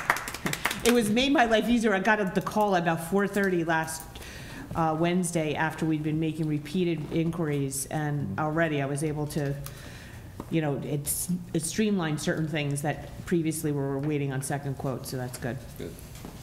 So that basically means what? That means that the town has a bid threshold of $40,000 as opposed to $17,500, and the quote threshold is $6,000 instead of $2,625, which gives me a lot more leeway and flexibility with purchasing. But I do have to, it's only through the end of May 13th of 2018, and I'll have to complete the 3rd purchasing course, a finance course, and a green purchasing, and then to sit for the test. So I'm going to figure out how to cram that all in. Before May 13th. Of 18? Yeah. Okay. So I have to find out when the exams are. Is there a deadline when you have to have it done by? Yes, then. So I have to No, find but out I mean, when. the test and everything, it just, I have to find that out, but Okay. they need me to be certified by then, or we'll have to temporarily borrow someone, or we'll just have to buy everything before then, and. that sounds good. Get the purchase- Amazon. Get the purchase orders in right away. No, I think, I have no fear of the test, so. Okay, good. And the new person for purchasing and payroll is working out fine? Yeah, I don't want to discuss job performance, but I can tell you that it's, we won't discuss it. It's fine. Everything's good. All right, that's good. So that frees you up, which is good. No, yeah, it's excellent. Okay, repair status. I'm still, Bob, I apologize. I know this is something you've been doing, and now that I have this extra person taking away this load of work, I'm slowly but surely getting to the things that had kind of been getting dusty on my desk. And we've been very busy, even though we do not have the worksheets necessarily to share with you. There have been repairs to, all the plumbing's been done for a while. AC service inspection happened recently. They came and I believe they did the work for the ventilator in the police department. It's a multi-stage process. We had a lot of electrical work done here and at the various field houses. I know Clark Field had mold remediation. There was a well repair at the Memorial.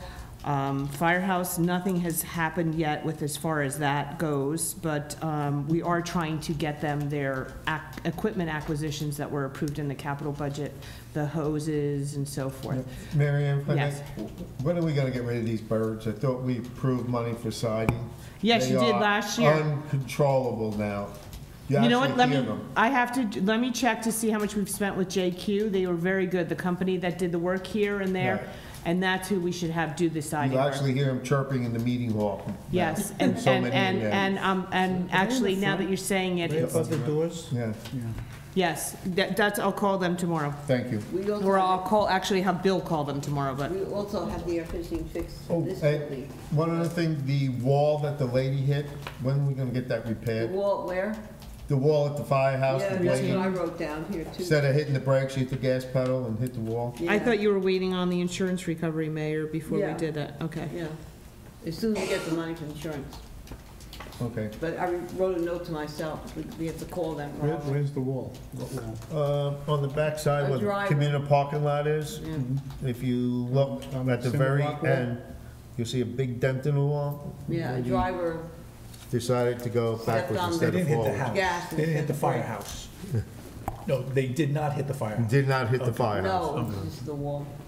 I wrote that down, let's check on it. We're usually good in hitting the Okay, so firehouse. can I make one comment, please, regarding waiting for the insurance? We have money that we have sitting in the bank that's called insurance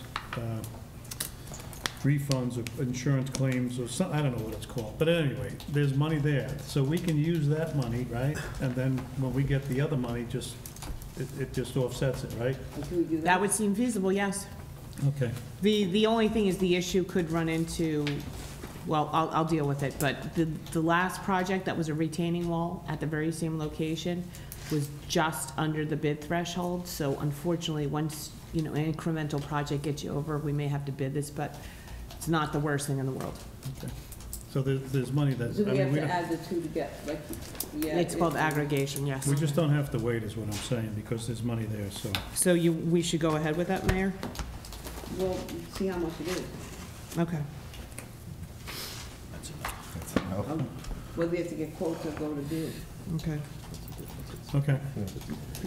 So, I know Madam Mayor and I had some conversations. I think a lot of these projects are moving forward, which is good. I don't think there was, we talked about siding, not siding, tiles and paint and doors and locks and et cetera.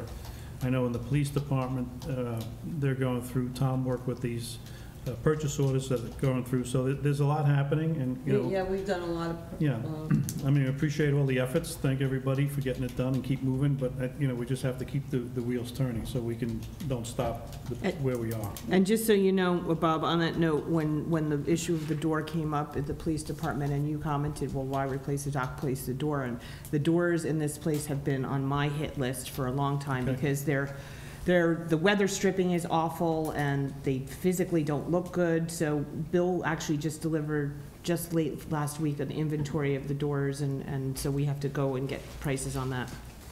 Yeah, I mean, the cost of the lock in the police door was, I would think, almost as much as a new door. But at any rate, that's good. So he's looking at doors. I can't speak, the only thing I can't speak to is the wells, and I don't know if. Okay, so I think Ken can chime in, and Sue, but I think we're waiting for Mr. Foster to come back and give us a quote on all this. Yes. Correct? Nothing as of 7 o'clock. Yeah, he basically said that, what do you call it, Darren Vogel, who's the principal, was on vacation. He was gonna draft it up. He was on vacation, Darren Vogel, and he's been around the whole time that we've had this project. And he was on vacation this past week.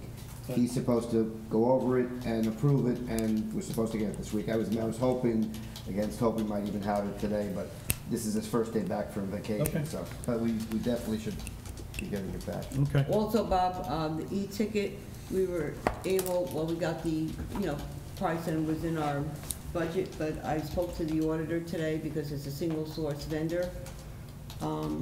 And we'll be able to move forward with that for next meeting. We'll have to do a resolution for it, though. You have to do a resolution because he's a single source vendor, but the auditor explained to us how to do it. And what that means in English for everyone is that you can avoid the need to bid if you know there's no other company that can provide you with the unique item that you're looking for.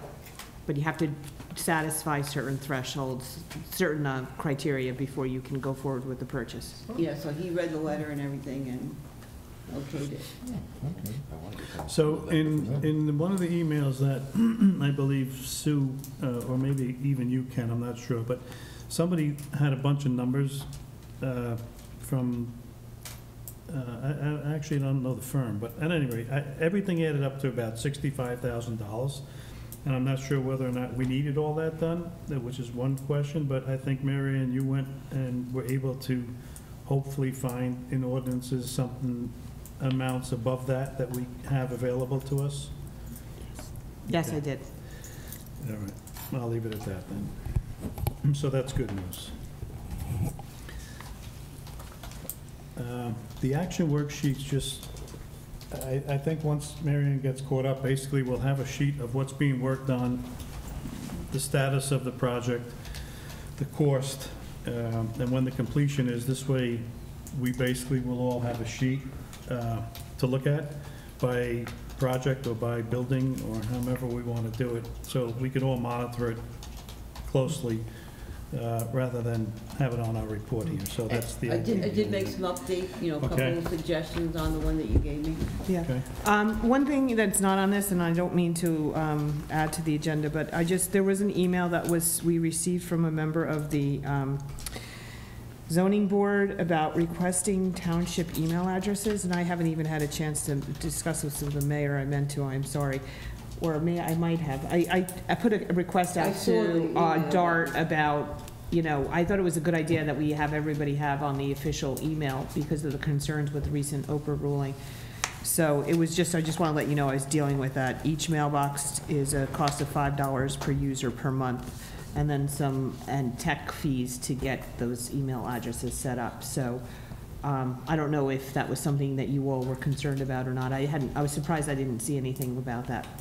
No, that came from a federal, some kind of. No, it was an Oprah, it was a state ruling. State, yeah. But it was addressed to me, the clerk, and the council, asking for that to be set up. So I just want to let you know that I'm looking into it. It's a state requirement, that's what you're saying? Well, Ken, do you have the Supreme Court ruled that Oprah applies to email and other electronic data. So the concern is, and this is something everybody's known in the past, that you should caution people about using their own private email, because then it opens you up to a discovery request or an Oprah request, and somebody could actually try to search your server. Sure, I understand, but my question is, the state mandates that now, or it's questionable? No, I think it's clear, and somebody read it and is aware of it, who's in the know and requested it. So I just want to let you know that I'm looking into it for all the members of the Planning and So it's Zoning Board. $5 a month per email address plus setup of email? Yeah. Okay. That's a reasonable cost. I don't think we have a choice. No, it doesn't No, I mean, sound- you could let them do it, but that's a burden. They're already not paid and they're serving the town. I wouldn't- So I you got, wouldn't- I it's wouldn't nice take to that, make their yeah. job as easy as possible. Okay. I know you mentioned DART, and I don't think I put it on here, but are they gonna come back? Peter, I assume, put his list of goodies in? So we're waiting for quotes? Doug and I had emails. He had brought to my attention a deal that was currently available, and I said to him, the funding was approved, please put together the list and work with Peter on it, so. We're probably meeting, he and I, later this week. Okay, good. So the council meetings, minutes, sorry, we're catching up, which is good. Thank you, Sue and Cornelia. Cornelia. Work session, we confirmed the date for August 7th.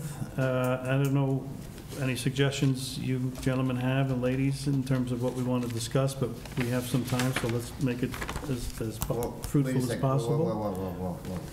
Ken needs to address that. The purpose of the August 7th meeting, from my point of view, by the way, was the introduction of ordinances along the COA settlement. There's a time frame, so it's those ordinances, there should be probably about 5 or 6, that has to be listed on that day for introduction. They're in conformity with the overlay and all those things. That's just one of the things that definitely was supposed to go on for that day. Can't we have a special meeting and that be the purpose of it, and then Well, here's the we thing. have a work session after that? Yeah, yeah, you could, yeah, you could. I mean, you know, it's a special meeting. I had asked Sue, you know, to make sure that it go on. That's the only purpose that I need it for. If you Okay, want to no, use it that's for, fine. yeah, I wasn't you aware. can Okay, use it good. for other reasons. That's why I asked him to speak to you guys. Ken, will that more. take up a good while? No, it's just introductions. You'll get these ordinances ahead of time, and they're first reading ordinances. They're not public hearings. They're not public. No, they're not, because So it gets introduced, then it gets sent to the planning board for the recommendation, and then another meeting, it gets the second reading and the public hearing. So that part's not. Please check your calendars and make sure I'm they're trying to see good. what August 7th That'll be my last is Thursday. that's a I'm ready. Just do it. It's a Monday? Yes. Yeah, okay. All right, so Ken, we'll put the ordinances on and then we'll have a work session. Yeah. Somebody put shared calendar again, but I'll leave that up to the town hall folks. Prospect Street. So Mary Ann, tomorrow you'll have conversations with whomever and get back to the folks? Yes, absolutely. I think Mr. Stutiel is back in town, and he'll be one of my first phone calls after I speak to Bill Lawler. Okay. Traffic study. I think you talked about this, Mike, last week, last meeting. Well, I had raised the issue or a question of when, who asked for the study, and it turned out it was requested by the administration through the police with the county, and my concern was that it just captured really what we knew, that it doesn't really capture the origin of the traffic or where it's dispersing to, where it's terminating. So, I mean, we have the information. I do think, though, we've heard some more comments about the intersection, that we do need to probably advance that study or do something else over and above what was done. Peter, did you check with that, Mr. is it Bosey? Yeah, he and I finally hooked up last Monday, and I asked him, and he was going to see which one, but I haven't heard back from him yet. We'd But like to know I'll who prompt him did the again. study also. Right, yeah. So he was gonna find out, but I haven't heard back from him. Okay. That's an O&D study they did? Yeah. It would be another traffic study, but it would show more where they go after they come through the intersection. Right. Well, Not just how many cars. Well, that's what we talked about months ago, is doing the O&D study to find out where they terminate. Because if they don't, when you talk about opening up 171, if you don't have a whole mess of people going that way, Exactly. then it's worthless to do anything with it. Well, So that's why again, we we had a proposal for I think $6,000 to do it, and just never, it fell off the radar. Well, So, I mean, I think, quite honestly, sure, that we should move forward with it. yeah, definitely. You know, we should not wait for, and Peter, I appreciate that you're reaching out to the county, but. Actually, No. Park Ridge. Park Ridge? Yeah. No, because they Yeah. did their own traffic study for Wegmans. Okay. And we asked if they could give us the name of Okay. concern, so we could have somebody at least to call.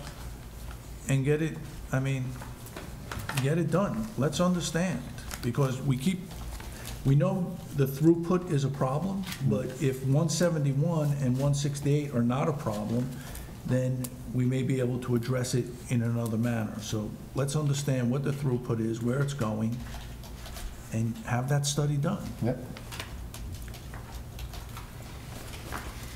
Okay. So what does that mean? Well, what that means is When do we tomorrow. get it done? Tomorrow, You call the well, man back. you can't, well, first of all, to do it now is useless. Yeah. You gotta wait until September, October, November. Yes, so nothing's gonna happen now. So the question is, I don't think it's really a question for Mr. Tatil, I think it's more a question for T&M if we're gonna look for a professional referral, because these traffic studies, they get presented at the wazoo at these planning and zoning board meetings, so they're the ones who are doing them, the planners, so I think, you know, maybe I can, if I can impose on Mr. Poller to provide me with Stan's contact details, and then I'll just reach out to him and see if he has a couple of firms that do traffic studies. They probably do. And I'll reach out to Rich once more, but I would say, I agree that although we can't do it till September, October, You gotta let's get get it ready now. scheduled Yeah. now. And tell them what we want. Right, and, yeah. And tell them the numbers we have, you know, what we have and why we want it done this way. The numbers that we have don't matter. It's gonna be a fresh study. Yeah, but we want to give them Who cares? direction, I don't want to use a pun, but directions on the direction the car's going. Well, they put a reader at Pascack and Washington, and they basically just go up Pascack North. They put a reader at the next intersection, which would be Hillsdale Avenue and Pascack. Then they put another reader probably up at, what's that road by the church up there? Yeah, by the reservoir. By the reservoir, yeah. I forget the street name, but I know the light you're referring to. But that would be the other one where you put it. Right. It would tell you if it's going left, right, or straight. Right. And that's what the reader does, because what it does, it records the license plate number, and it tells you the direction where it came in. Did it come in from Washington going east and then turning up north, or vice versa? And you probably peg one. Well, we don't really care about what happens southbound on Pascack. It's really what's going north. That's what's affected. So. Okay. Marion, can I just go back again with the emails for planning and zoning? Are we going to do that? I'm sorry, I don't know if I closed the loop on that. The emails for the... I'm gonna go forward, I don't know. Yeah, I mean, I think we have to, right? Do it. So- You have so, to do it. Yeah, okay, If it's required, then why wouldn't we do it? okay. I'm not so sure you have to, but it's probably Well, I good think idea. for Oprah and, you know, these people are representing the town for zoning and planning, and they're making decisions. Well, if the Supreme Court said something, I mean, And they're volunteers, I doubt they want us then to Oprah their personal emails. Yeah, I agree. Yeah. It gives them something. Right. Okay, so I'll leave that with you, Marion, before you go on vacation next week. No. Amherst, update? The water situation, so... It's leaking like no tomorrow, I can It tell you was that. really bad the other It day. flooded. Oh, well, you know, you After saw that the rain. emails, right? You saw what I forwarded to you and then to Yeah, the so residents. So did the Suez is doing their testing before, you know, they have to, it sounds like it's them. They just have to confirm, and then they're going to... I think they have to find it, is what it sounds like, Yeah, that's what right? it sounds like, but Did they get the bigger listener to listen to the bigger pipe? Yeah, they put. I haven't had a data status since bloggers. last time I forwarded to you guys. So they're fine. I didn't realize it was on That the was the agenda tonight. newest email we got. I mean, it's real, it's like, it flows. It actually does. It's horrible. It was like a river there this morning. After that rain, we had. Is Chris following up on this? What's that? Is Chris- I am with Are them. you with Chris? I have a good relationship with Suez, and so, Okay. you know, I keep Chris in the loop, but, you know, All right, I'm putting your name down. I'll send the guy an email right now. They seem very good, Suez. They are, they're very responsive. The emails that they send, like, They're the in- woman who had the porta potty on her front lawn, Yeah, I mean, they seem They do it over responsive. there. they are. And the letters they give to the residents are pretty good too. That's my neighbor. What? Yeah. Well, I mean, you know, she has a point, but, Yeah, I you know. know, the work had to get done, but they did respond. But they moved it. Okay, signs, we talked about signs, so, street signs, stop signs, if They were ordering DMF. those and- 36-inch LED ones. Yeah, so that's the stop signs on Van Emberg and, And the trees Washington. were trimmed back, the trees yeah, were trimmed. right, so that's good. The trees are trimmed back, we'll get the ribbon signs, they call them, I guess, right? But now, all these other signs, you know, I don't know, I mean, we have a list, Mr. Lawler has a list, I believe, so we should get that list and just start, you know, get the budget together, put in the requisitions and stop buying signs. He might even have the signs, I don't know. No, he doesn't have the No. signs. No. I told him to do all of them. He said, well, we just haven't done it because they don't get approved. So I said, just do the requisition for all of them. And I believe the mayor may have told him to just do the mains, or not sure. I told them to price everything out. Yeah. But start Okay. with the main streets, I told them. So, and What are main Did- streets? Like that Ridgewood Road needs a sign, you know, streets like that. Well, also, I mean, not just for me, but I recently driving around town investigating tree complaints and whatever. Oh, what street is that? You know, you can't find your way around town with There's that. Because some of them don't have streets. Yeah, there's many that don't have either way. so, Mike, may I ask, is this just street names, or is it stop signs, is it parking, is it other control type signs? But the main thing is the street sign itself. Some of it's just a sign, some is the holder and the sign, some is the pole. Some are old stop signs that need to be replaced, some are other signs, like no parking that's rusted over. I mean, if you have a priority, Can the you, traffic devices are more important when- than the names of the streets. When the list is compiled, would you mind circulating that list? Because it blew it the No, other night. No. fine. Yeah, I think we can break up the signs into categories, you know, like street signs, stop signs, parking signs, children's signs, you know, and they're all over the place. I mean, even the ones that say no parking, some of them, you can't even see what it says anymore, so. Okay, so we'll get the list of the signs to. And just quite coincidentally, I'm trying to multitask over here. I'm reviewing a list of state contracts, and I'm right at the time where it says breakaway U-post sign support and sign blanks. So there are state contracts available for this stuff too. Yeah, great. I Yeah. mean, you saw down at the league, Down how the many, league, how many sign places were, and there's one place that actually reconditioned your signs. They took them and they, it wasn't a great savings, it was like $100 a sign, which isn't bad, you know. Depending on how many you But have. they would recondition, they'd put a new fluorescent sticker on it basically, and you could stick the same metal bracket up there. It's good Yes, for the Mr. Burrow. environment.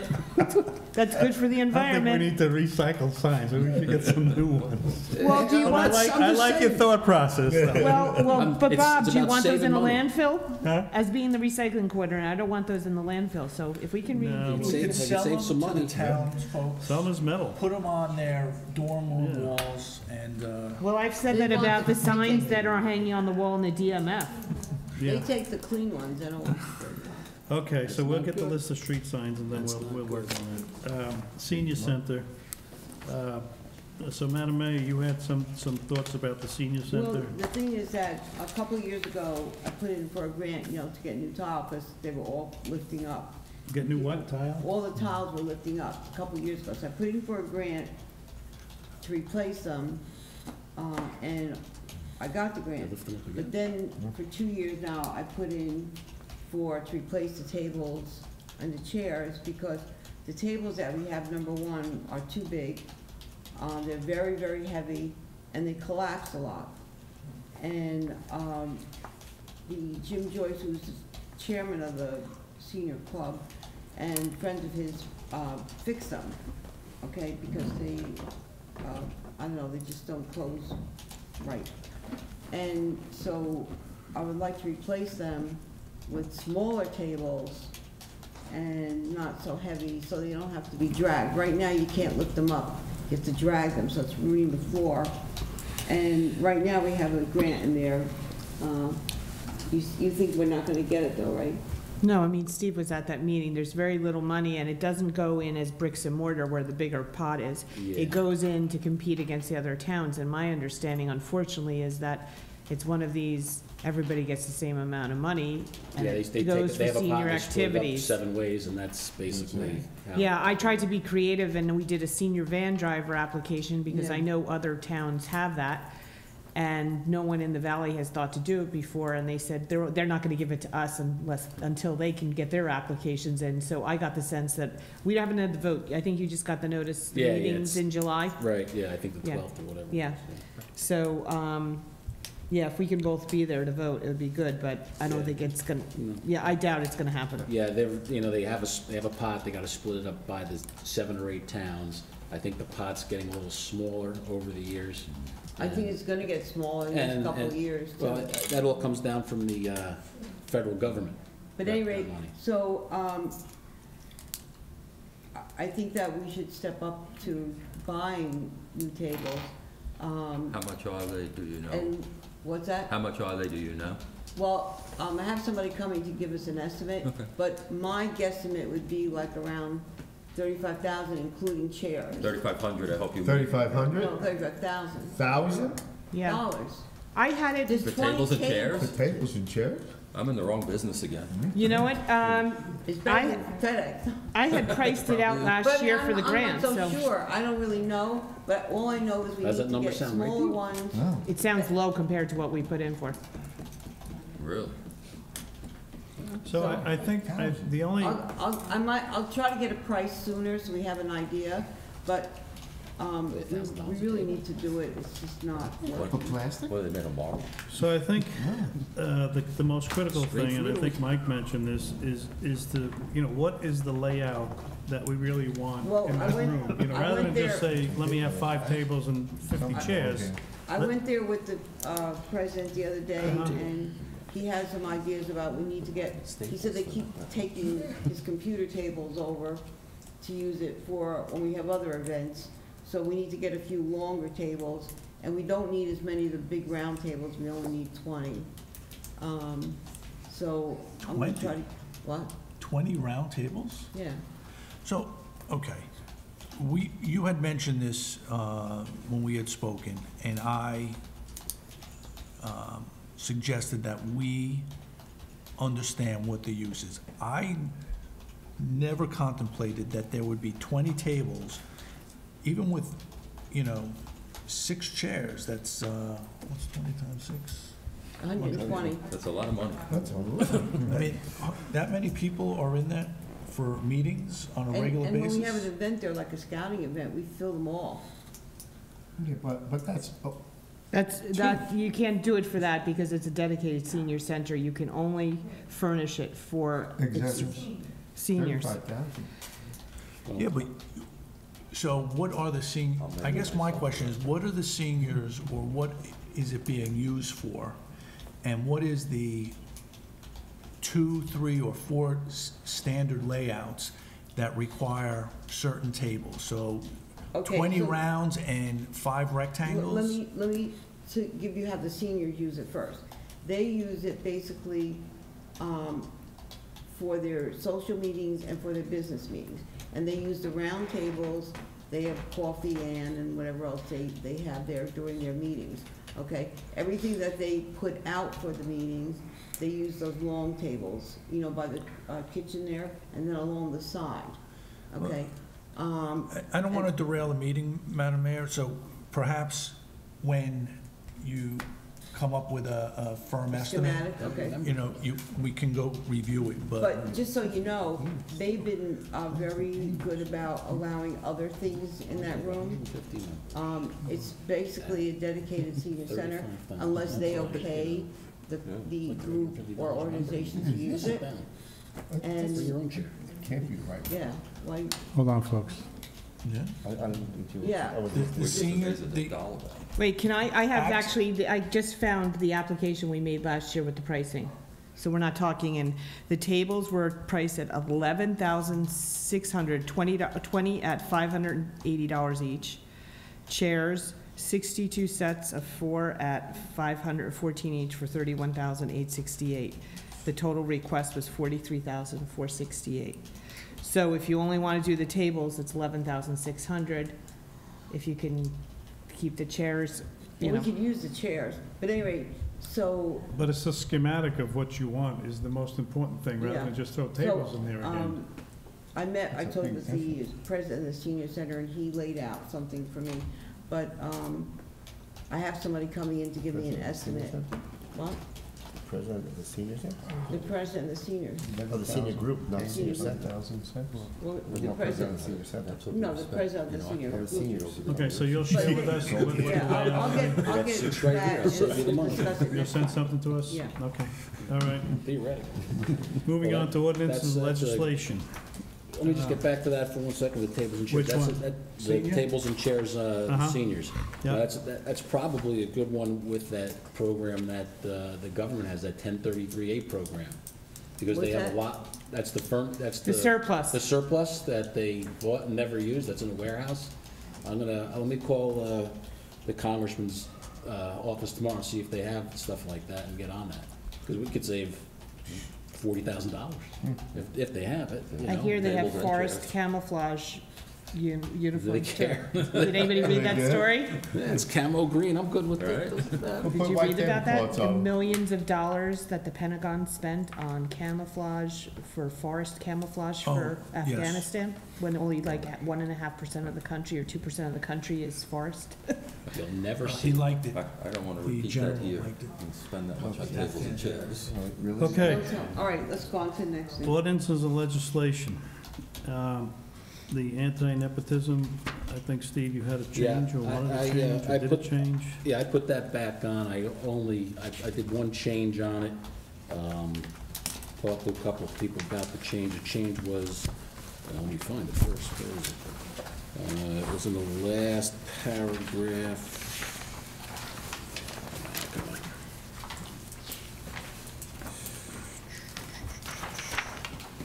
Did you see it, Ken? No. Nobody gave it to me. You're only the attorney. Did you send that out to? I did the ordinance, but I didn't get anything back You're about only the attorney. anybody Okay. changing it. Okay. All I did So you is should take get it. out, That would be nice. well, yeah, it would be, it would be. All right, we'll get that to you, Ken. I did a little change on it. All I Right, took so what'd out you- was what'd you in one change? section where it had current employees 72-5. There was a section there about it would violate or not violate or impede on a contract with union contracts. And I took that out because I thought that was a loophole in the future. So I'll send you the change, Ken, and take. So what did you just delete? You delete language? So wait a second, where'd you delete from? 72-5. 72.5? Yes. I don't know why. Okay, Yes. where it says a violation and abridgment. Okay, it should not, nor shall it be construed or enforced in such manner as to violate, abridge, or impair any rights of individuals employed or affiliated with the township under a collective bargaining agreement, employment contract, I or took any out state or collective federal bargaining law. and employment contract. I took that out. Yeah, but you have to not impair contract rights or collective bargaining things. You can't enforce this as, if it's gonna violate, collective bargaining agreements. Well, a lot of towns don't have it. Why do we have it? Well, a lot of towns don't have a lot of things that. It sounded to me it was a loophole in the future. Now, I looked at the two contracts that we have with the PBA and the DMF, and I didn't see anything in there that mentioned anything about nepotism. No, it wouldn't say nepotism, I'm saying. Well, regarding hiring, promotion, anything like that. There wasn't any sections in there. Ken, what So what again- does the clause say? I'm Okay, sorry. the reason that, first of all, the reason that it's in is that you could, it's okay if you want to have an anti-nepotism ordinance, that's okay, but you can't enforce it in a way where it's going to be violating an individual rights. I'll give you an example, a perfect example. So a collective bargaining agreement, the police department, they have steps. So a patrolman, after a certain period of time, goes up these steps. That's contractually, he absolutely does that. And I don't care if he's the son or daughter-in-law or whatever of a person who's on the council. So you cannot impair that person's rights, regardless of whether you're putting an anti-nepotism law. And just because another... So you're saying, just so I'm sorry to interrupt. Yeah. So you're saying you can't impair their rights as it pertains to the collective bargaining agreement, which their rights are in the agreement? Yes. In other words, that person has certain rights in the agreement, Yes. which is spelled out. Not getting any more rights, but their rights are protected, so you cannot have a law which now, after the fact, superimposes itself to deny somebody who's protected by the collective bargaining agreement and say, oh, sorry, you now have a relationship with somebody who got elected in town, so you're not going to become a second step or third step patrolman because we don't want you to be. That's going to impair the collective bargaining. You'll get a grievance lawsuit. You'll also get you'll get all sorts of things. So I'm leaving. I'm not quarreling with anti-nepotism, but you can't abridge the rights of a person who is covered by an existing agreement. Now, Okay, well, let's take it a step. Now, you have that in there, right? And then it's all it says. All it says, by the way, it says it should not be enforced in a manner to violate their rights. Right. That's the, you could. That's what that's purposes. I'm well aware and understand why it's there. Right. Okay? And if you think it's that important, then you think it would cause a lawsuit. Oh, it definitely would cause a lawsuit. You can reinsert it. It doesn't matter. Well, I think, just so I understand again, just to recap, basically, the union contracts are written to protect employees, obviously, and within that contract, there are certain, if we use the police, there are certain, I don't know what you want to call it, steps that people are allowed to take and be promoted upwards because of whatever the contract says. So Correct. this is just saying. This protects it. That's So just this says they still go according to that contract Correct. Yeah. regardless. Right. That's all. What was the other, was there something else in there too? No, that was the only thing. Huh? Just that? Just that. That's all I changed. I mean, if Ken thinks it's that important, then I'll defer. Put it back in, and then if we can put it on for the next meeting. Okay. So For a first reading. Whatever. I just had one thing also, where it says that someone couldn't be hired for the town after their term of office within 10 years. What number are you looking at, Peter? 72-3 sub A. 72-3 sub A. You might just see it says 10 years in there quickly. 72-3. I thought that was excessive. You know, I'd like to see it 2 or 3 years.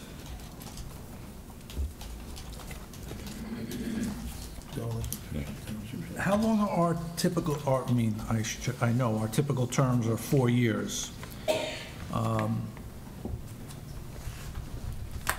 hear what you're saying, Pete. Yeah, it says within 10 years after the expiration of their term. So. I mean, it's not a big deal, but it just seemed excessive, 10 years. How about 2 terms? How about 8? 4 years. A term. We have 2, 4, and 8. Well, term, I'll go with 4 years. So. How many people serve 1 term? 2 terms? Well, No, but it's the expiration of the term. I understand what you're saying. I understand. With 4 years from the term. I understand. So if they're there, it goes on for 4 years, After the last I term. am well aware of that. 4 years after the last term ends. Yeah, it's like a restrictive covenant. Yeah, so Yeah, they right. can't work for the town for 4 years. That's all, yeah. I mean, I could do So- 4, just 10 seemed excessive. You want 4? About 5. What do you want? Whatever you want. What's your pleasure? All right, who wants 4? Let's hear it. I think that's reasonable, I do. I'll do 4. Michael? 4. Steve? You already got what you want. Okay. There's the All right, so 4 years. All right. I mean, my reasoning is, so it's no secret, we have 2 individuals running for mayor. You know, if I resign, I don't want either Pete or Bob, I'm not gonna say who's gonna win, to, you know, appoint me to the thing. You gotta wait your 4 years till your term is up, and then I become in play. I mean, that's what I'm thinking. So 4 years, I think anything less than 4 years defeats the purpose. 4 years, you know, that's my reasoning. Okay. All right. Municipal Ethics Board? Again, we talked about it last time. Ken didn't think it was something that was really effective for us, and I think Peter had the same opinion. But I don't see what could it hurt. It's not going to really cost us anything, you know? It's just there. It's a mechanism that we have. If there's a grievance, you can utilize it. But Again, we didn't write the law. The law is basically written by the state. You can only make it more restrictive, which I did, but if you want to go to the state guidelines, that's fine too. I'm okay with it. Ken, correct me, the state already has this in play. Yes. And it sort of takes, and the reason why they put this in play is sort of like to take the politics out of the towns and bring it into a different arena where, you know, you can't stack it against somebody or something like, or That's somebody correct, yes. party against this or that party. That's It's correct, a yes. totally independent organization. Would Right. be independent anyway. I guess my concern on this, I know when we talked about it, is really just the burden of trying to get a board. And I'm not really sure how you qualify people to be on the board, especially with ethics. So I don't know. I mean, I think if the state has it, you know, like Ken said before, let them deal with it. That's my feeling. Okay. Codification project is due September, folks. So do you want to take it off for next meeting or no? Yeah, I think we should take it off. So you don't want to do it? Well, I don't think we're geared to do it, to be honest with you. It's not that I don't want to. I don't think we're ready to do it. I don't think we know enough about it. I don't think we know how to appoint a board. I know you said there were certain Democrats and Republicans and certain independents, and, you know, I think it's a major undertaking for somebody to even be on the board, to understand how it works, unless you get a bunch of lawyers. Take it off. Yeah. Take it off. Don't put it back on. Okay. Codification due September. Just a note to remind everybody. Just so on the related note, I know you guys are very interested in how the law division, every budget item is shaping up, but just so you know, that one is already through the amount you budgeted. What one? Codification. And I dipped into that extra fund that you set up already, okay? So just so you know. You'll get it in your reports on June 30th when I run the budget documents for you to all see. How much did you dip into? The other one, I'm not sure. And not, I mean, like 1,000 or so. I don't, it was a while ago, but Okay. Was there an expectation that I would talk to you first? I'm not sure. Who are you talking to? You. Anybody. No, No, I thought you- it was there that we could charge against it. Well, no, you just said, I mean, you went over, so you dipped into it. Yeah, I mean, Yeah. again, it's just, I didn't go over. I think it's critical for all of us. Yeah, no. For all of us on the council, you know, when we budget, and if we start dipping into something, then that's, you know, we just need to know we're dipping into it. So now are you at the phase where you're all reviewing them? So what maybe what you might want to do is streamline your comments before you start getting back to Ken. Well, basically, I think we left it where you're gonna email me your comments on any sections that you had comments on. Now, I've already gotten responses from the Library? library responded, the construction official indicated that he didn't really have the input, that it goes to the engineer. I got a little input from the engineer for the zoning and planning board. I come up with a list of a checklist for completion, and that's agreed upon.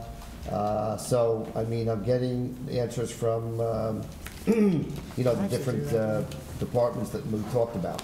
So, all you have to do is, if there's any particular item that you're, you know, looking at, just shoot me an email.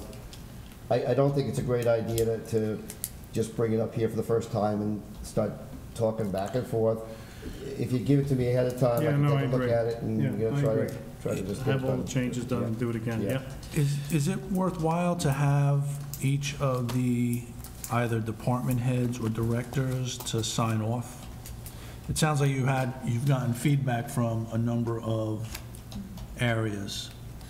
I mean, quite honestly, I wouldn't think that the library would ever, you know, come back to you, so. Well, remember, what happens is, the codification department, they're the ones that said, they were saying, what about, you know, you might want to have somebody take a look at that. So I took all of those, and then there were just one or two others that I thought would be a worthwhile thing, but I don't think it's a you know, it's not called a sign-off, because really, effectively, it's, you know, the codification is not the opportunity to kind of make wholesale changes. It's more organization and, you know, adjusting certain things or where the laws change, you know, that kind of a thing. But as far as like, you know, what they want or whatever, it's not really a sign-off per se. But in understanding that and having said that, is it worth it at least having these departments acknowledge that, you know, this is going on, it may impact them, and, you know, they should review it? Okay, it's okay with me. I have no. That's okay with me. I've sent it to engineering, health, whatever. I could send it to DMF. I'll send it to police, public affairs. You know, they can take a look if you want. It's okay with me. I have no problem. I mean, it's okay. Unless I'm, you know, making it overcomplicated. I think we should all be involved. We have about communication, so that's fine. Okay, so I'll send to the other departments. Okay. Email, did we pick one yet, the security? Mr. Brown, can we talk about this in Sorry. closed session? I have Which some one? questions about Which one? email security. Okay. We'll move it to closed. Under, Communication. okay, what's the exception we're using here? To go into closed for that? Security? Security, yeah. I don't know, general security of, That's pushing on that one. yeah. Let me see something here, 1 second. Let's pass on that for the time being, all right, if you would, all right? Okay, parking, fire department lot ordinance. I think, Tom, you finalized all your comments? Yeah, we got everything finalized. Sue and I walked the lot. We counted the spots. It's a solid 35 spots we'll be offering. The only question that has arisen is it first come, first served, or you give everybody a time frame, and then if you have 45 people, you pick from a hat, and that's how you get the spots. Can I, can I just jump in if you don't mind? Just because as I was going through this, I just kind of saw some issues that I thought might be brought to bear, okay? So now, first of all, I know that you had a thing for out-of-town permits, okay? But the scenario that you only have 35 spots. Yeah, I doubt very much. Yeah, so I think, and then I saw something said that only after January. So in a way, I think you should eliminate out-of-town spots because you're not going to have it. You're going to have Yeah, that's fine. We don't have a taken problem with that. And okay, so that was number one. Number two, the idea of the first come, first serve, I think, is unfair. I mean, in terms of just looking to try to make it work. It also promotes a mad rush on the, the first day that it's open for accepting applications, barreling into the clerk's office, getting that application in first. Okay, seriously, I mean, because if these spots are, valuable spots. It also, and also to give a preference to, because there was talk about that, and to people who already have the permit, I think that's unfair because in a way, everybody in town should have a chance for the next year to get a spot. They live in town, they're a resident, and they didn't get it one year, maybe they get the next year. So it seemed to me that the drawing was the best way of doing it because it would be very calm. If you put a date that you have to get your applications in by, there wouldn't be a mad rush, they would just get the applications in. Then everybody's got the same shot. You pick your 35, 1, 2, 3, 4. The first 35, they get the spots. Then you keep picking, and as you pick, you make your list, and you continue. Whatever the council wants. I'm just throwing this out because I was talking to Sue about it.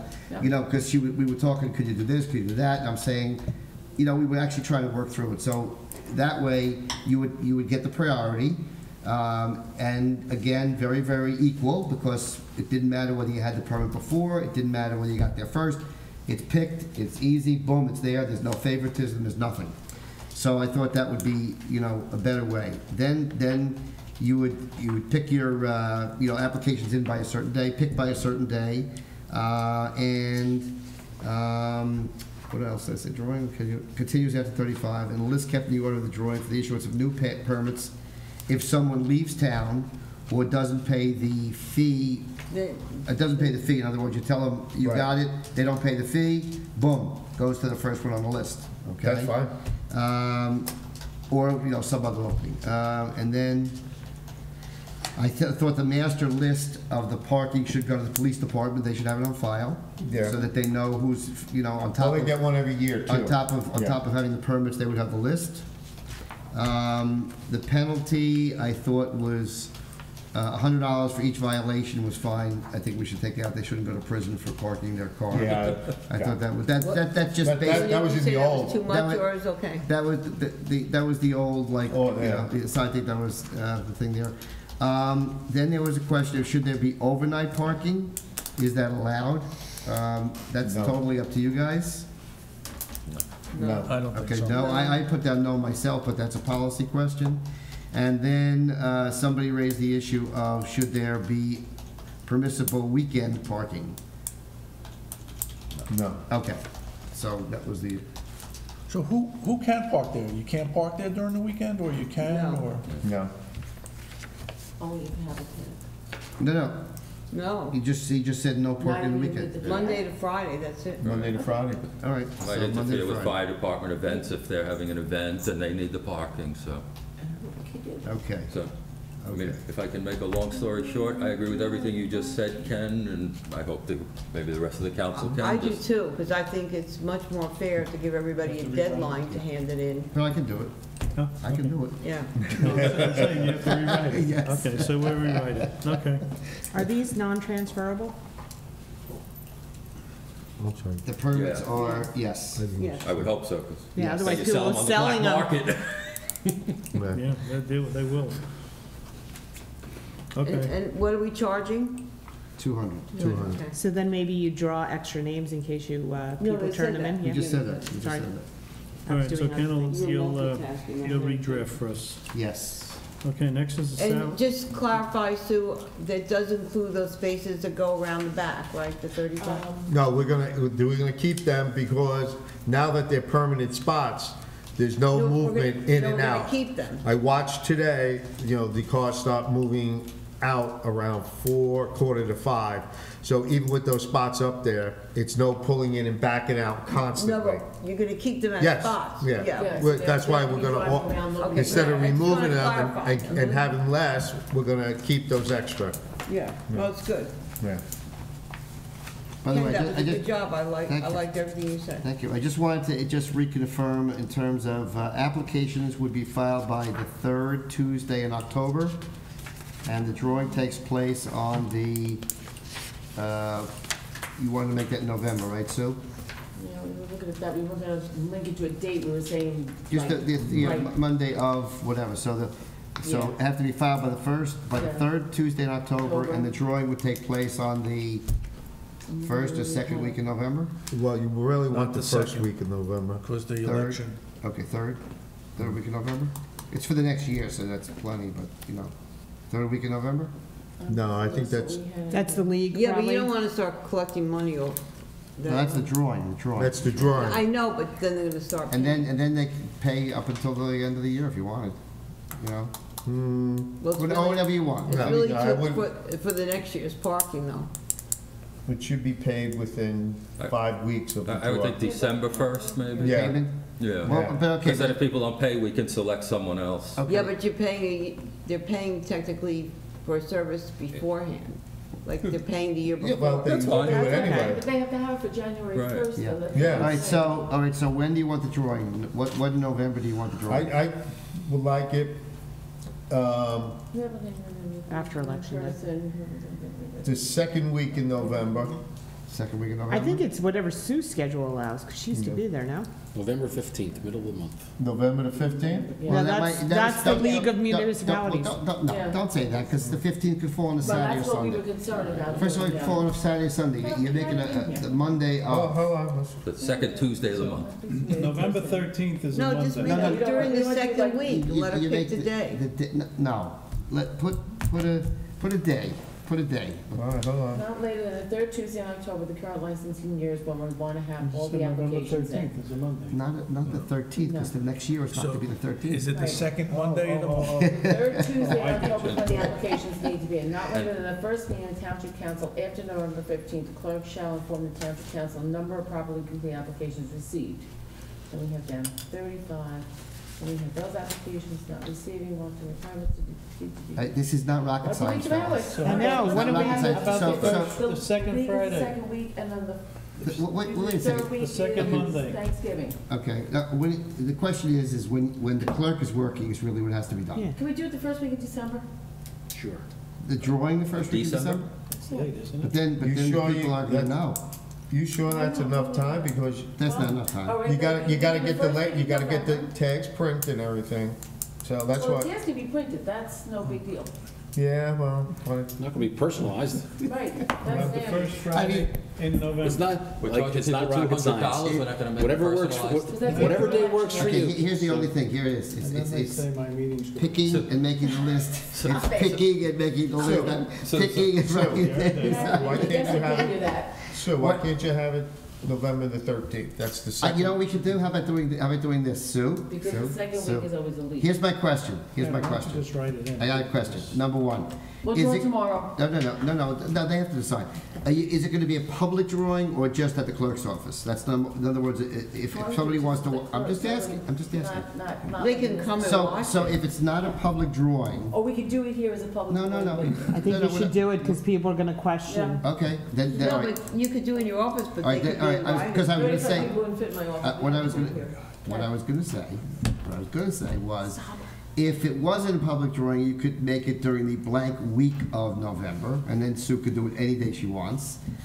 But if you're gonna have a public drawing, then the people should know by ordinance that on such and such Tuesday of this month, And it's there's a also gonna public be drawing, after yeah. hours, it's probably gonna be after 6 o'clock. when we So- go home. How about the Monday before Thanksgiving? As a body, It's I not can't the believe we are league. so hung up on this. That's a good idea. The Monday I like before that. Thanksgiving. Right. The Monday before Thanksgiving. Is that what we got? Yeah, guys, we want to get out of here. Monday before Thanksgiving, does that work, Sue? That works. Okay, okay. I think it'd Thank be you. entertaining if he has a council meeting. And How long Ken, it's to pick. since we're putting that date in, do you have to put a date in as to when the applications are available for the drawing? No, they're just that they have to be in, so she's got to get them out. I can. So someone can ask her in July, I want an application for... It doesn't matter, they're not gonna get any preference. Whenever they're ready. Okay. Whenever they're ready, All yeah. right, so can I make the Okay. change, please? Thank you. Okay. Where's the All right. pulling teeth? Right? And I'm going to say it's a public drawing, by the way. Yeah. Yeah, we can do it right here, so you. Okay? Okay, we're on to You can be like the lady 2017 who does salary lotto ordinance. numbers every night. For an extra $20, you get 2 chances. Does anybody have any questions on the salary ordinance? I had Ken, one. can you just give a cautionary note maybe Hold on, before Peter, salary ordinance, sorry. not to discuss anybody in particular or Yeah, whatever the yeah, so- parameters are? Yeah, the idea, first of all, we have something, by the way, just so you know, in our personnel manual, that all personnel matters are supposed to be done in, if you're talking about a particular person, that all personnel matters are supposed to be in closed session, personnel matters. Now, personnel matters generally involve, the person, performance, terms of employment, things of that nature. Now, at that point, of course, you give a rights notice, so the person has a right to make it public if they want. But it's not supposed to be discussed publicly. Now, if you're talking just generally, I mean, you can talk about things generally, but, you got to be careful of when you start to get involved in your dialogue, because once you start to cross the line of you're talking about particular individuals and performances and stuff like that, then you're kind of crossing the line into getting into closed, all right? So, I mean, if you were just talking about, I'll just give an example. If you're just talking about generally, we want to give X% across the board, I mean, that's a general, generic type of discussion, that's perfectly fine. If you were talking about creating a new position that there isn't anybody in, that's perfectly fine. If you start to get involved with, I think Joe Blow should be working, this way, that way, the other way, or I think a person should be getting this, that, the other thing, that should start off in closed with a rights notice. I think I can phrase my one question generic enough that you can give an answer on it, whether it should be open or closed. If we want to add hours to a position, that would then increase the rate.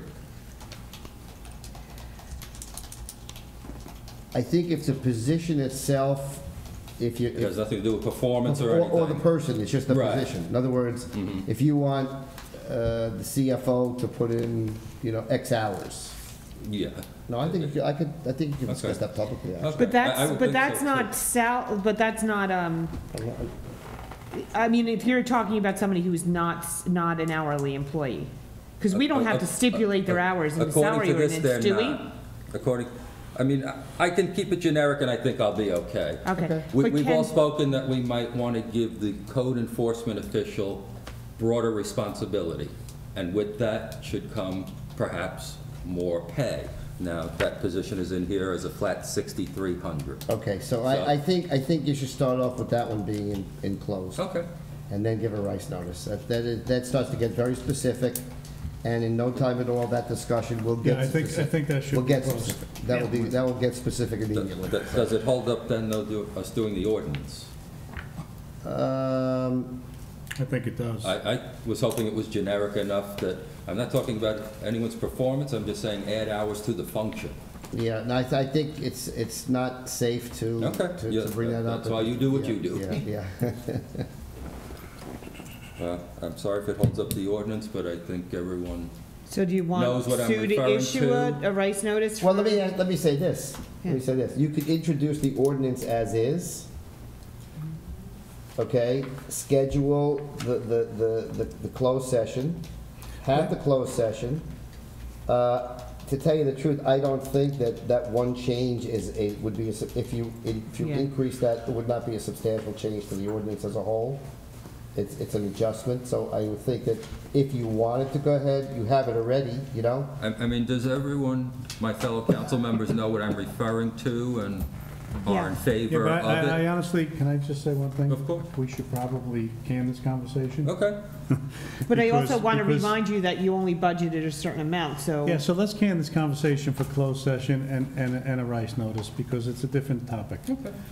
I think, Peter, no, I just think it would be. I just didn't want to hold up the ordinance. Yeah, I understand but that. if But we that's can what has move to it forward, happen. yeah. But what Ken said is, Yeah. you could do, it if you changed it, you could do it at the second reading, before the second reading, you could schedule do the rice notice for, does it have to be in the context of a public meeting? Can it be like before the 7:30 start, like at 7 o'clock or something, Ken? A closed session? No, I think you have to do it in the, you'd have to call a special meeting and publish it. It's Or- gotta- But Can we call a special meeting at 7 o'clock Yes, before a meeting? yes. Yes, Yeah. but you have to, you just have to Advertise it. Yeah. advertise it and just call it closed. So in light of that, you could introduce and You then could, have the rice notice for the second Right. hearing. Question, can you do an introduction on the next meeting and have a closed session that night and then possibly amend the salary ordinance on the adoption night? Okay, so you Enough. you could introduce, and it's gotta be published as introduced, so it can't be. And then you could, anytime you have your closed session, if you're gonna make a minor modification like that, you just could hold it until after the public hearing, and after the public hearing, you'd make the minor modification and vote on the minor modification as long as it's minor. But it couldn't be done before it was adopted, though? Like, you could Yes. introduce it, let's say it's $10, and the amended amount would be $12. You could, if it's a minor amendment, you could, So you could do a closed session the same evening as an introduction? yes, but then you and wouldn't change you'd the have to amend publication. The publication. You'd have to wait till the hearing, exactly Okay. right, yeah.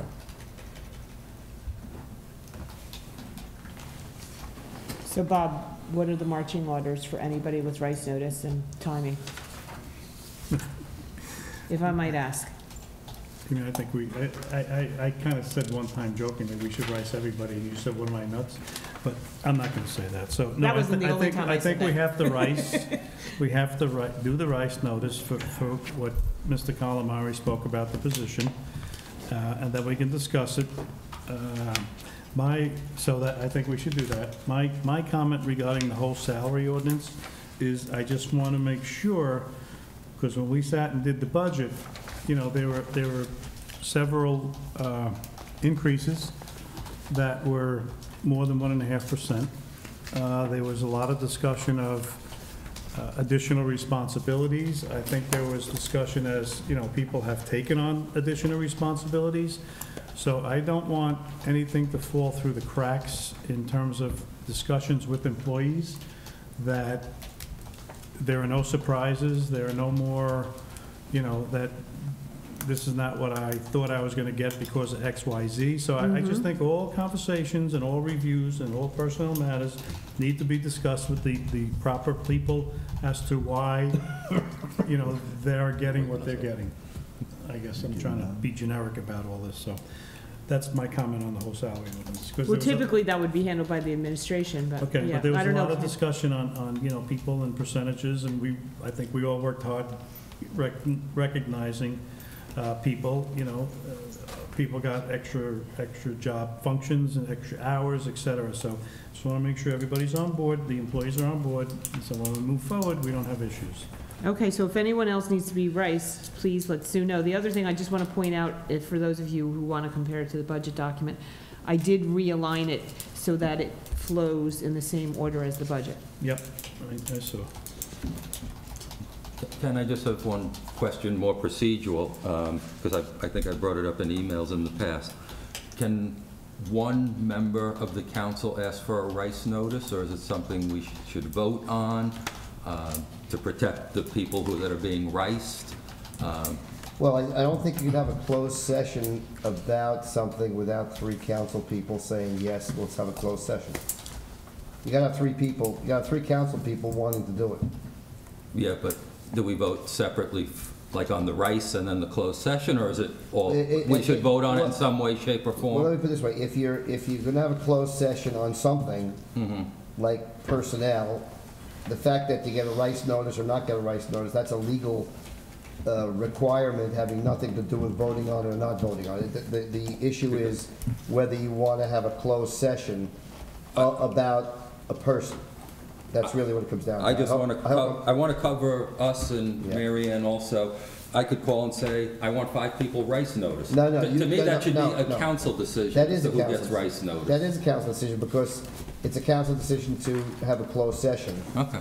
You know, you have a vote to go into closed session, and 3 people are voting to go into closed session. When 3 people don't vote to go into closed session, you don't go into closed session. So Mary Ann just asked me if we should write somebody, which I said yes, and nobody said anything. So does everybody have to make sure they're on agreement here then? Well, if they're... Because I just said yes, and according to what you just said, that's not the case. Well, it is the case, because Okay, we're gonna so- find out next week, when we meet, we're gonna have a closed session, and are 3 people gonna say yes, go into closed session? That's what I understood it as. But wouldn't you send the rice notice ahead of the closed session? That's what I'm trying to say. I would say this. If you are going to talk about specific people, it does make sense to bring up the rice notice issue that before you have the closed session to make sure that the person does get notification. Because the bottom line is that, you know, that day you might vote yes, and then you haven't served the rice notice, so it's no good. So what I'm saying is it's 3 people that have to decide to have a closed session on a particular thing. So if you said I want a closed session on, just like anything else, litigation, this, that, and the other thing, there's a vote, you know, at that time. But since there is this requirement for a rice notice ahead of time, you should identify the individuals that you want to be seeing. You may not be wanting to see every employee of the town. You may only want to see 1 employee or 2. So you should take a vote on that. But I don't know what I'm voting on, why I want to see them. You go in a closed session, you can discuss. Well, here's the whatever thing, want. you can't discuss him. No, you can't discuss him, but you can discuss the position and maybe why you want a rice notice them. Well, the question becomes how finite the discussion becomes, okay? If you were just creating the position of road inspector. Right. Okay, yes, you could have a discussion and go into closed, how much I want to pay, and I don't think this is good, you know, you can do a lot of things. But when you have somebody who is in a position, already, that person has a right to have his or her rights preserved in the respect of, under our employee manual, that it be discussed, number 1, in private first. In other words, it's supposed to be in private. Right. And once you're in private, under the law, that person has a right to a rice notice, okay? Correct. Now, I did send to Mary Ann, I think Mary Ann did distribute to you a kind of a recommendation of things. I don't know if anybody had a chance to look at it. It was just kind of a thought process. My thought process was that in order to be super transparent and super fair, that if you're going to talk about a position in a generic fashion, okay, just generically, and not get into specific people, and you were going to do it publicly and you weren't going to do it privately, because it didn't require it, that it would be a good idea to at least give kind of a notice to the person, like a due process notice, and let that person attend the meeting and say something if they wanted to, that kind of a thing. So, again, the question becomes: are you talking about somebody in particular, or are you talking something generically? It's really it's different in each case. So it's, sure, you know. But I think it is a good idea if you intend to discuss the position of code enforcement official, and you intend to discuss hours and pay and things of that nature, that clearly goes into closed to start with, and that a rice notice should be served. So if you're going to do that, you should take a vote on serving a rice notice, at least for that position. And if you have any other positions that are being treated in a similar fashion, I think you should take a vote on getting rice notices out to those people too. Because you are then saying you're going to have closed session, and in order to have that closed session, you have to have a rice notice previously served. Is that clear as mud? That's clear.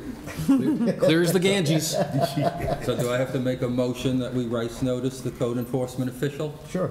Okay, then I'll make that motion. Second it. So this is actually new in terms of what we're doing. Yes. Because in the past, I shouldn't say the past, but when we sat and went through our budget process, and we were looking at people, i.e., well, I guess I can't even say now, but we Yeah. looked at a position. No, and said- everybody, basically everybody who got more than 1.5%, you said no to them, and Right, but everybody we didn't- We agreed. didn't take votes and motions, so if we're gonna Well, start this now, and this is our new procedure, Yeah, then that's a different story. So that's good, yeah, okay, that's we're good. trying to As like. long as I understand the new Yeah, we're procedure, trying that's to- fine. Yeah, we're trying to like. Okay. And protect- also, we didn't have the benefit of Ken at the budget meeting That's fine. table. As long as I understand the new procedure, that's good. I'm all for it. Okay. So Peter made the motion, and who seconded it? I did, Tom seconded. Okay. So Councilman Calamari? Yes. Councilman Casio? Abstain. Councilman Sears? Yes. Councilman Ullman? Yes. Council President Bruno? Yes. And Sue, you'll do that for the next meeting? Sure. Shall do. Should we, And we're gonna do the special meeting at 7 o'clock for that, then? That's what y'all want to do? I think to not hold the ordinance up. or you can always go into close and come out and do the ordinance. You can come out. Ken, what do you suggest? Well,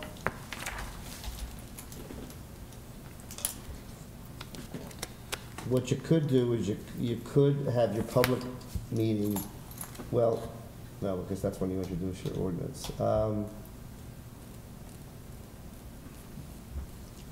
I think it's unfair, really, to go into closed session at the very beginning of a meeting when people are sitting out there waiting to start the regular meeting, unless it was something like unforeseen and really a problem, you know, that you had to do something for. So I would recommend advertising and just going, starting the meeting, that part of it early. Is a half an hour enough for everybody? Do you, an hour, what do you need? So can I ask another question? If I wanted to have what I thought was a fruitful conversation regarding a position, and can I say the position now and have that person rise, and so we can discuss it? We already did. No, a different one. Oh, a different one, yes. Okay, so what do I say? The position? Yeah. Okay, so what I would like to do is talk about additional, I don't know what I would like to say, but I'd like to raise the chief financial officer, because I'd like to have discussion as to. Okay, it's okay. Okay. Yeah. So you get a motion on that? In a good way.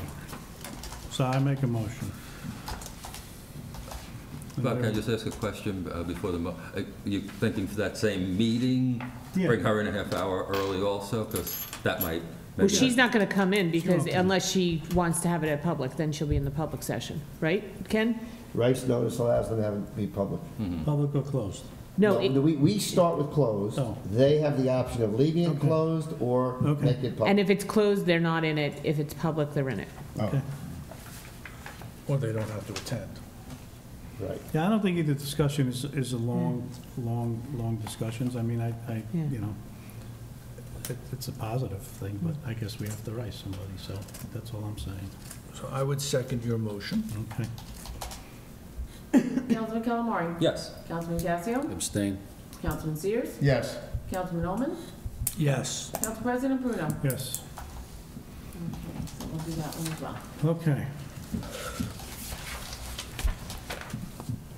So you'll handle that, Sue? All right. School parking ordinance.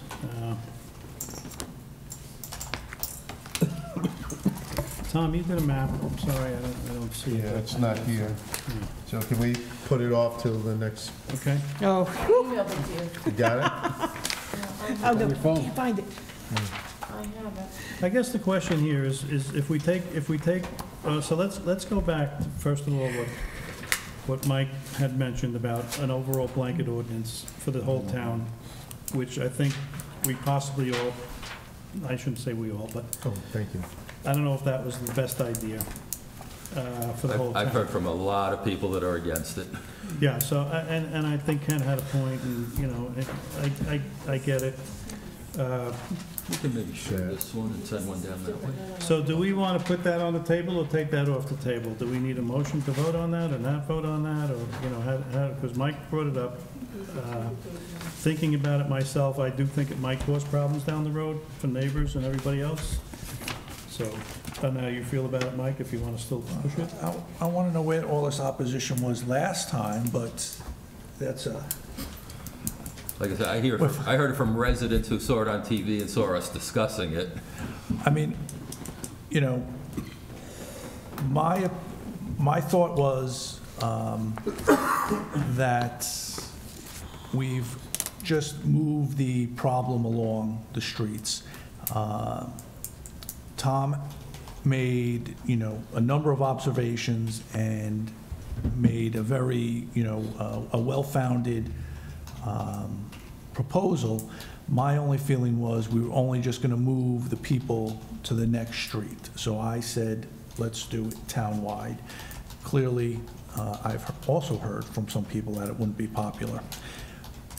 My only thing would be that to maybe expand slightly Tom's proposal, you know, basically doing the, you know, fully overlaying a quadrant that starts at Lincoln and comes all the way down and goes up to Pascack Road. From Mountain down? Mountain to Pascack, Lincoln, all the way down to the Paramus border. Yes. So basically a big square. Yeah. On both sides of Ridgewood, too. Yes, on both sides of Ridgewood. So I think once we do the ordinance, then it's in, Ken, right? You're only adding five more blocks Yes. to the whole square. Yes. Yeah. But once the ordinance is in, then if there's issues with signs, we don't have to put the ordinance again or adopt it or introduce it again, right? If we put a big quadrant and we put signs on one street, then we don't do it on the other, but now that people say I want signs, but we've had it in the ordinance already for blocked out, we can then just put the signs, we don't have to go through this again. Yeah, if the ordinance is in place, you just can't enforce it until the signs are up. Okay. Okay. But is there a map or something I'm supposed to be looking at? Yeah, but we don't have it. Okay. We'll give it to you. Well, it's over here. Give it to Ken. He needs a map. Ken needs a map. Or can we just email Ken the street names? That's perfect, yeah.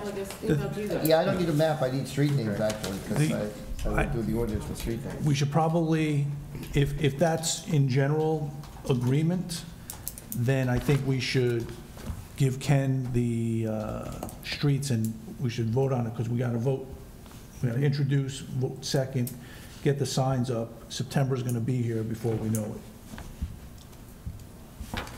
So that would be my only thing. Well, Ken, you wouldn't see a problem getting it on for next meeting, would you? No, not if you give me the street names. Yeah, the next day or two. Does that quadrant work for everyone? Yeah. I mean, I think it has to. I can sit down with Sue Wednesday or Thursday and we can come up. Just go all the way to Mountain Link. Yeah, well, And then yeah, on the that's, right, on the that's the east side of square. Ridgewood, yeah. on the south side. I mean, I can come in and sit down with Sue and get this ready. Okay? Okay. Sue, when you send that email to Ken, if you could copy us on the council. We have curb to curb paving. Well, yeah, but I just want to see. Yeah. I'm sorry. That's a curb to curb. Did you ask for this, Mike? Or was this just No, I gave that to you because there was a question about road opening permits on roads with moratoriums. And I reached out to Chris Steele, and that's the response I got from him. So everybody has it in the packet.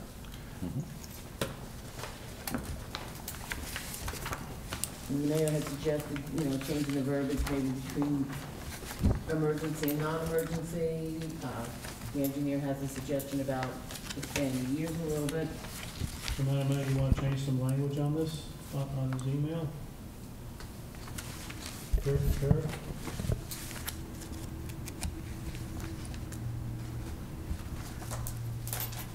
You don't have to do it now, but I mean, if you want to change it, then we'll wait for your comments. Yeah? What's that?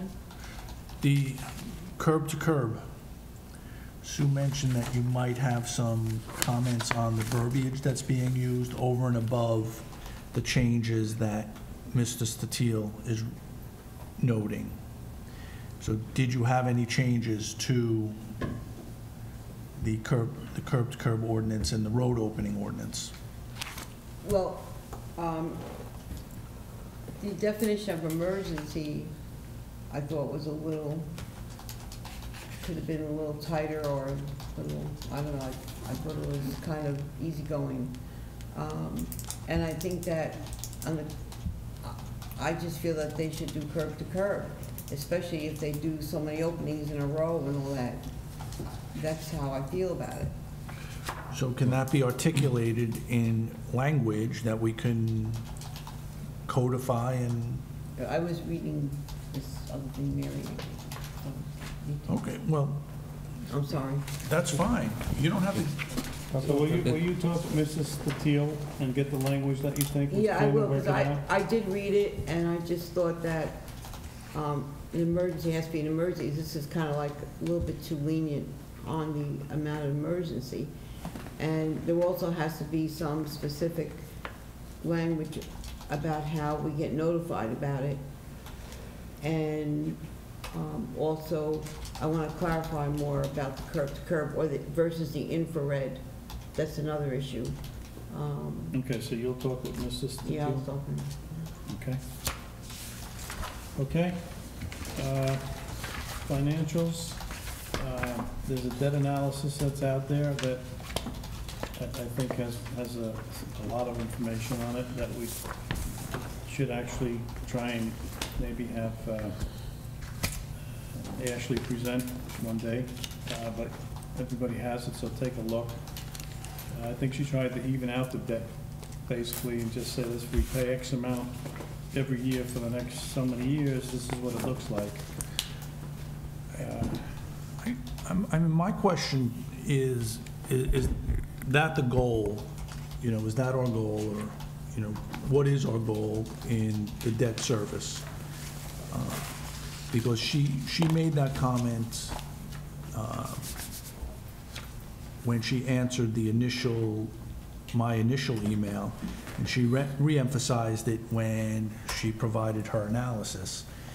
And I understand you want to keep the variation, or, you know, the ups and downs, the roller coaster off from the residents, but is that really the most effective? I mean, having a constant repayment is nice, but if that's not the most effective way to handle the debt, is my question. So I understand what she is saying.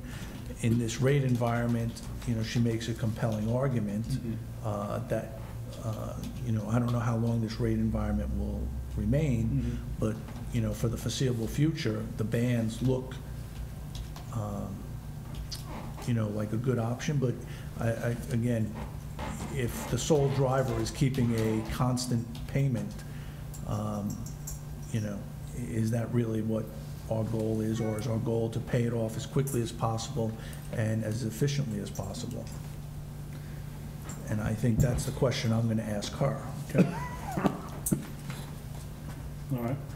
I think that's an important question, Mike, because that was one of the things I questioned about using the BANs, because I wanted to know, is there a limit on how long we can keep BANs? Because in the past, we've always been told, well, you got to turn them into permanent debt, okay?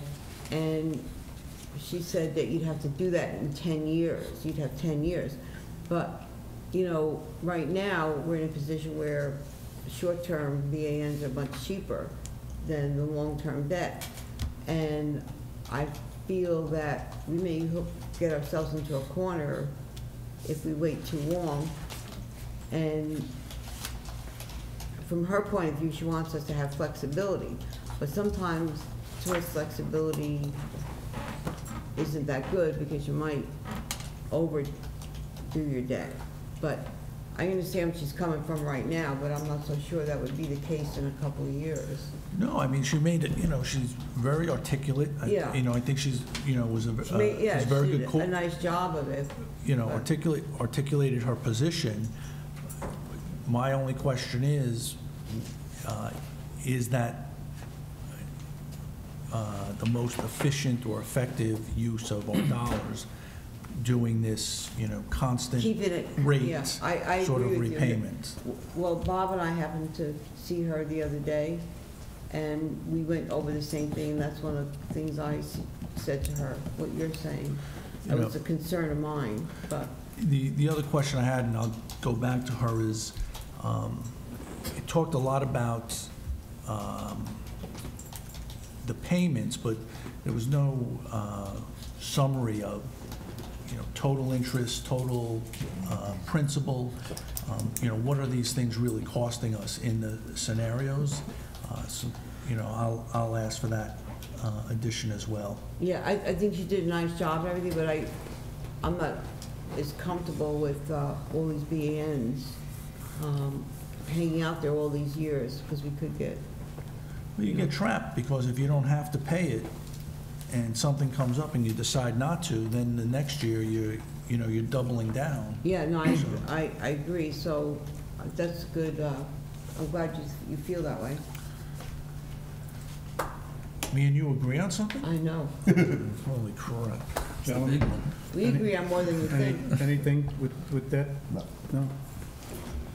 So, yeah. Nothing with debt, but I've heard a couple times tonight, and everyone here knows I've sent emails out about it. I've heard the mayor say a few times, Bob and I have done this, Bob and I have done that. The office of council president does not entitle the person holding that office to be in on these private meetings. And unless the mayor requests me for a meeting, which she does, then I show up. I don't make up the meetings. The mayor should request the whole council. Well, you talk to the mayor. Don't throw my name out there. Talk to the mayor. I said council Tired of president. talking about my name. If the mayor decides to have a meeting with the council president, she has the right to have a meeting with the council president. That's the way I understand it. I disagree. We're a body, and... Well, you can talk to the mayor. I am. We're a body, and if something's going to be opened up, it should be opened up to every member on the council and see who wants to do it first.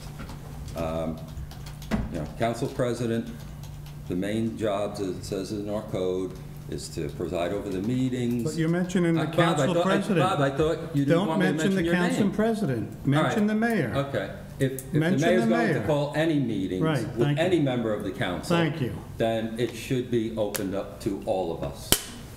If she so chooses, I guess. No, we're a body. It's yeah, not, but usually, Peter, when you were the council president, when we had interviews, I always asked the council president to participate, because then it's up to the council president to really inform the rest of the council. And I rarely ask him to meet with me. I did this past week because we had the issue that we're going to discuss. Interviews are one thing, but CFO meetings and like that. No, the CFO meeting happened to be something that just happened to be there because she was here. It wasn't that I tried to meet with her. She was here. And she was here on a day when she isn't normally here. And I'm going to come out and say it. We're in an election year, and I think it shows. I'm trying to think of the right word. Several times last year when he was council president, we met on issues. I mean, I'm not, what's done in the past is done in the past. Well, we've all done it. I've done it. I met with the mayor when I was council president. But that doesn't make it right. Did you do it? Did you meet with the mayor? Okay. I'm saying to go forward. We didn't have a nepotism ordinance until we have one. If something's not being done. What? We don't have one yet. I mean, we're working on it. Come on, let's not nitpick. You want me to keep you in the loop, so I meet the person I would meet with if I had to discuss something would at first be the council president in between meetings, and I've done it with all of you when you were. I think during an election year, it should be refrained as much as possible when when a council member is running. My opinion. I don't know if it has any basis in fact. Your opinion is said, and if Madam Mayor wishes to meet with me or anybody, fine. I mean, I heard other councilmen went to look at what we're going to talk about in closed session. I didn't go, invited I was each not person. invited to that. You know what? We're a team trying to get things done here. The debt analysis is a big piece of what we have on our financial statement, which never existed for the last umpteen years. So now we're trying to figure out what our debt should be. And if I'm meeting with Madam Mayor and the CFO is there, and we didn't have it scheduled, and she said, let's meet with her to discuss it, so be it. I mean, this is about moving this town forward. This is not politics and agree. running for mayor. But This we is should move about it getting forward things done that as a hasn't body. been done for the last umpteen We years. are part of a council body. We are not council So you individuals. can't have a meeting with the whole council body, you can have it with two people, I right? agree. Okay, so there we go. So if the mayor wants to meet, that's what we do. So that's what we did. You all have the debt Ken, analysis. does this have any basis in law or not? Just, you can shoot me down right away if it doesn't, but. Well, the council has its function, right? As a body. As a body, and the mayor has her function, or the mayor's function, and we do know, of course, there's sometimes an overlap or an attempted overlap by somebody into the other person's, other position's domain. Meeting with department heads and things of that nature. It's got to be by invitation from the mayor, okay? Can't be on your own. That's clear. In terms of, I really have to do more in the what's prohibited as opposed to what's permitted. Prohibited is no more than 2 council people, right? If you have 2 council people, you can meet. 3 council people, you can't meet because that's a meeting, all right? So short of that, the mayor can invite somebody. She can invite 2 council people. She can't invite 3 council people. So that's kind of the rules of the game. Is that a fair? Well, again, and I'm not making this personal against the mayor, but does the mayor get to pick and choose which council people she invites? Or the office invites, I'm sorry. Or does it go out to everyone and then we say, oh yeah, I'd like to attend that meeting? And Okay, so I don't know that there's, I can't tell you that there's law that I can tell you to cite that tells you that, okay? All I can tell you is that there are 2 that can meet, and the council president does not have any particular powers of meeting, but by the same token, the mayor can open it up again to 2 council people. That's all I can tell you. I'd have to research more, but I don't think there's going to be anything about, you know, who can attend meetings that the mayor. Well, I mean, in the Memorial Field meeting, I asked if whoever wants to go on it, and Bob volunteered to go, nobody else did. And when we had the meeting with the Prospect Avenue people, 2 council people raised their hand to go. I said, fine. So we had, the 3 of us went, but it was 2 council people. This week when we had the meetings, one day I had 1, one day I had 2, another day invited 2, 1 showed. So that's the way I did it, so I could get every council person to happen to be informed on the issue. So Ken, I actually don't really think there's any research on this. I mean, you know, I hear all along mayor, Faulkner.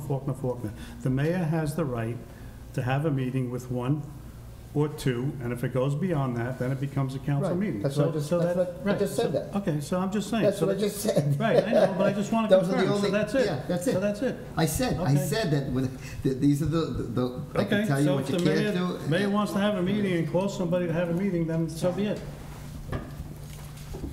You know, you know, I don't know what else to say. Okay. I just asked the question. Yeah, so anything else on debt analysis? Oh, so if I may make a comment, Mike. The bands have 10-year lives. So what Ashley... Well, up to 10 years. Up to 10 years before Yeah, you they're convert. actually 1 year. Right.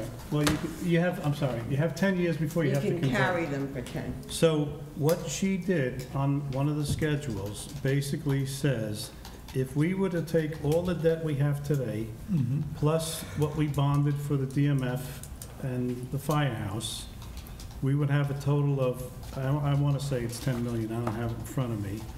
And based upon that schedule, 2017, she rolled it out 10 years to 2027. and said if we do not assume any other debt between now and then, she's paying off the interest on the bands, and then she's paying an additional amount of principal toward the bands, and in 10 years, based upon the debt we have with what we just did, you'd have zero debt in 2027. Okay. That's what she's rolling out. Okay, so that is, That was that's the game plan. assumption. Yeah. Okay. So that's what the assumption was. And then if we, if we were to, there was a supplement that she sent out, if we were to add $1 million in. Yeah, that was just, I just asked if, so if we do want to add more to what we have, what would be the cost? It was for the- pretty for the significant for taxpayers? like $1 million. It was a couple $100, yeah. Okay, so so $1 million was 300, so 2 million would be 600? Yeah. It was 289 actually, so 289, yeah, just about. Okay, so that's $50 a month. Okay. Okay, anything else, gentlemen? No? What are we buying for $2 million? What do we have in mind? What are we buying for, what, 2 million? No, you're just saying, well, if we had $2 million, I'm like, okay. Well, Yeah, you got road What's programs to going on? we finish. have road programs, I know. New fire fields truck. to redo. I was just trying to see what the impact would be, so. Yeah, I got it. Okay, audit presentation, I don't know if the audit's done, I guess it's close to being done, and then I what think it was happens? done today, although I just had an email follow-up with him. He met with us, we had an exit conference. Okay. Originally just asked to speak with me, and I said, well, in the past, we've had more people involved. So Joy came down. Unfortunately, Ashley was unavailable because she was on vacation, and she had no prior notice to adjust her vacation. Okay. Soup participated as necessary. The building department was there as necessary, police department as necessary, because the love was spread around. But in the end, he said it will be done by the end of the week because it must be filed by June 30th, and then the plan is you have 45 days to do your attestation that you've reviewed it and you're aware of the comments, and then the clock is ticking for a corrective action plan, which I would work on with Ashley and departments that are implicated. Okay. And I was asked to put it on the July 17th meeting. Yeah. Put what on? The order, and we'll do the affidavit. We're gonna email it and Okay. hard copy it, I think. The other issue is the funded unused ordinances. I know Ashley was working on this. I don't know if we finalized all this. There was 400,000 that we were looking at. she's finalizing it. Okay, so we'll wait till she gets back. What, the funded, unfunded, isn't, I think that she's probably incorporating that into what she's doing with you, because if she's working with Bob Beinfield on what to issue the bans, what should be included in the ban issue. I know Bob just sent a draft of it today. So toward that end, she evaluated what she thought.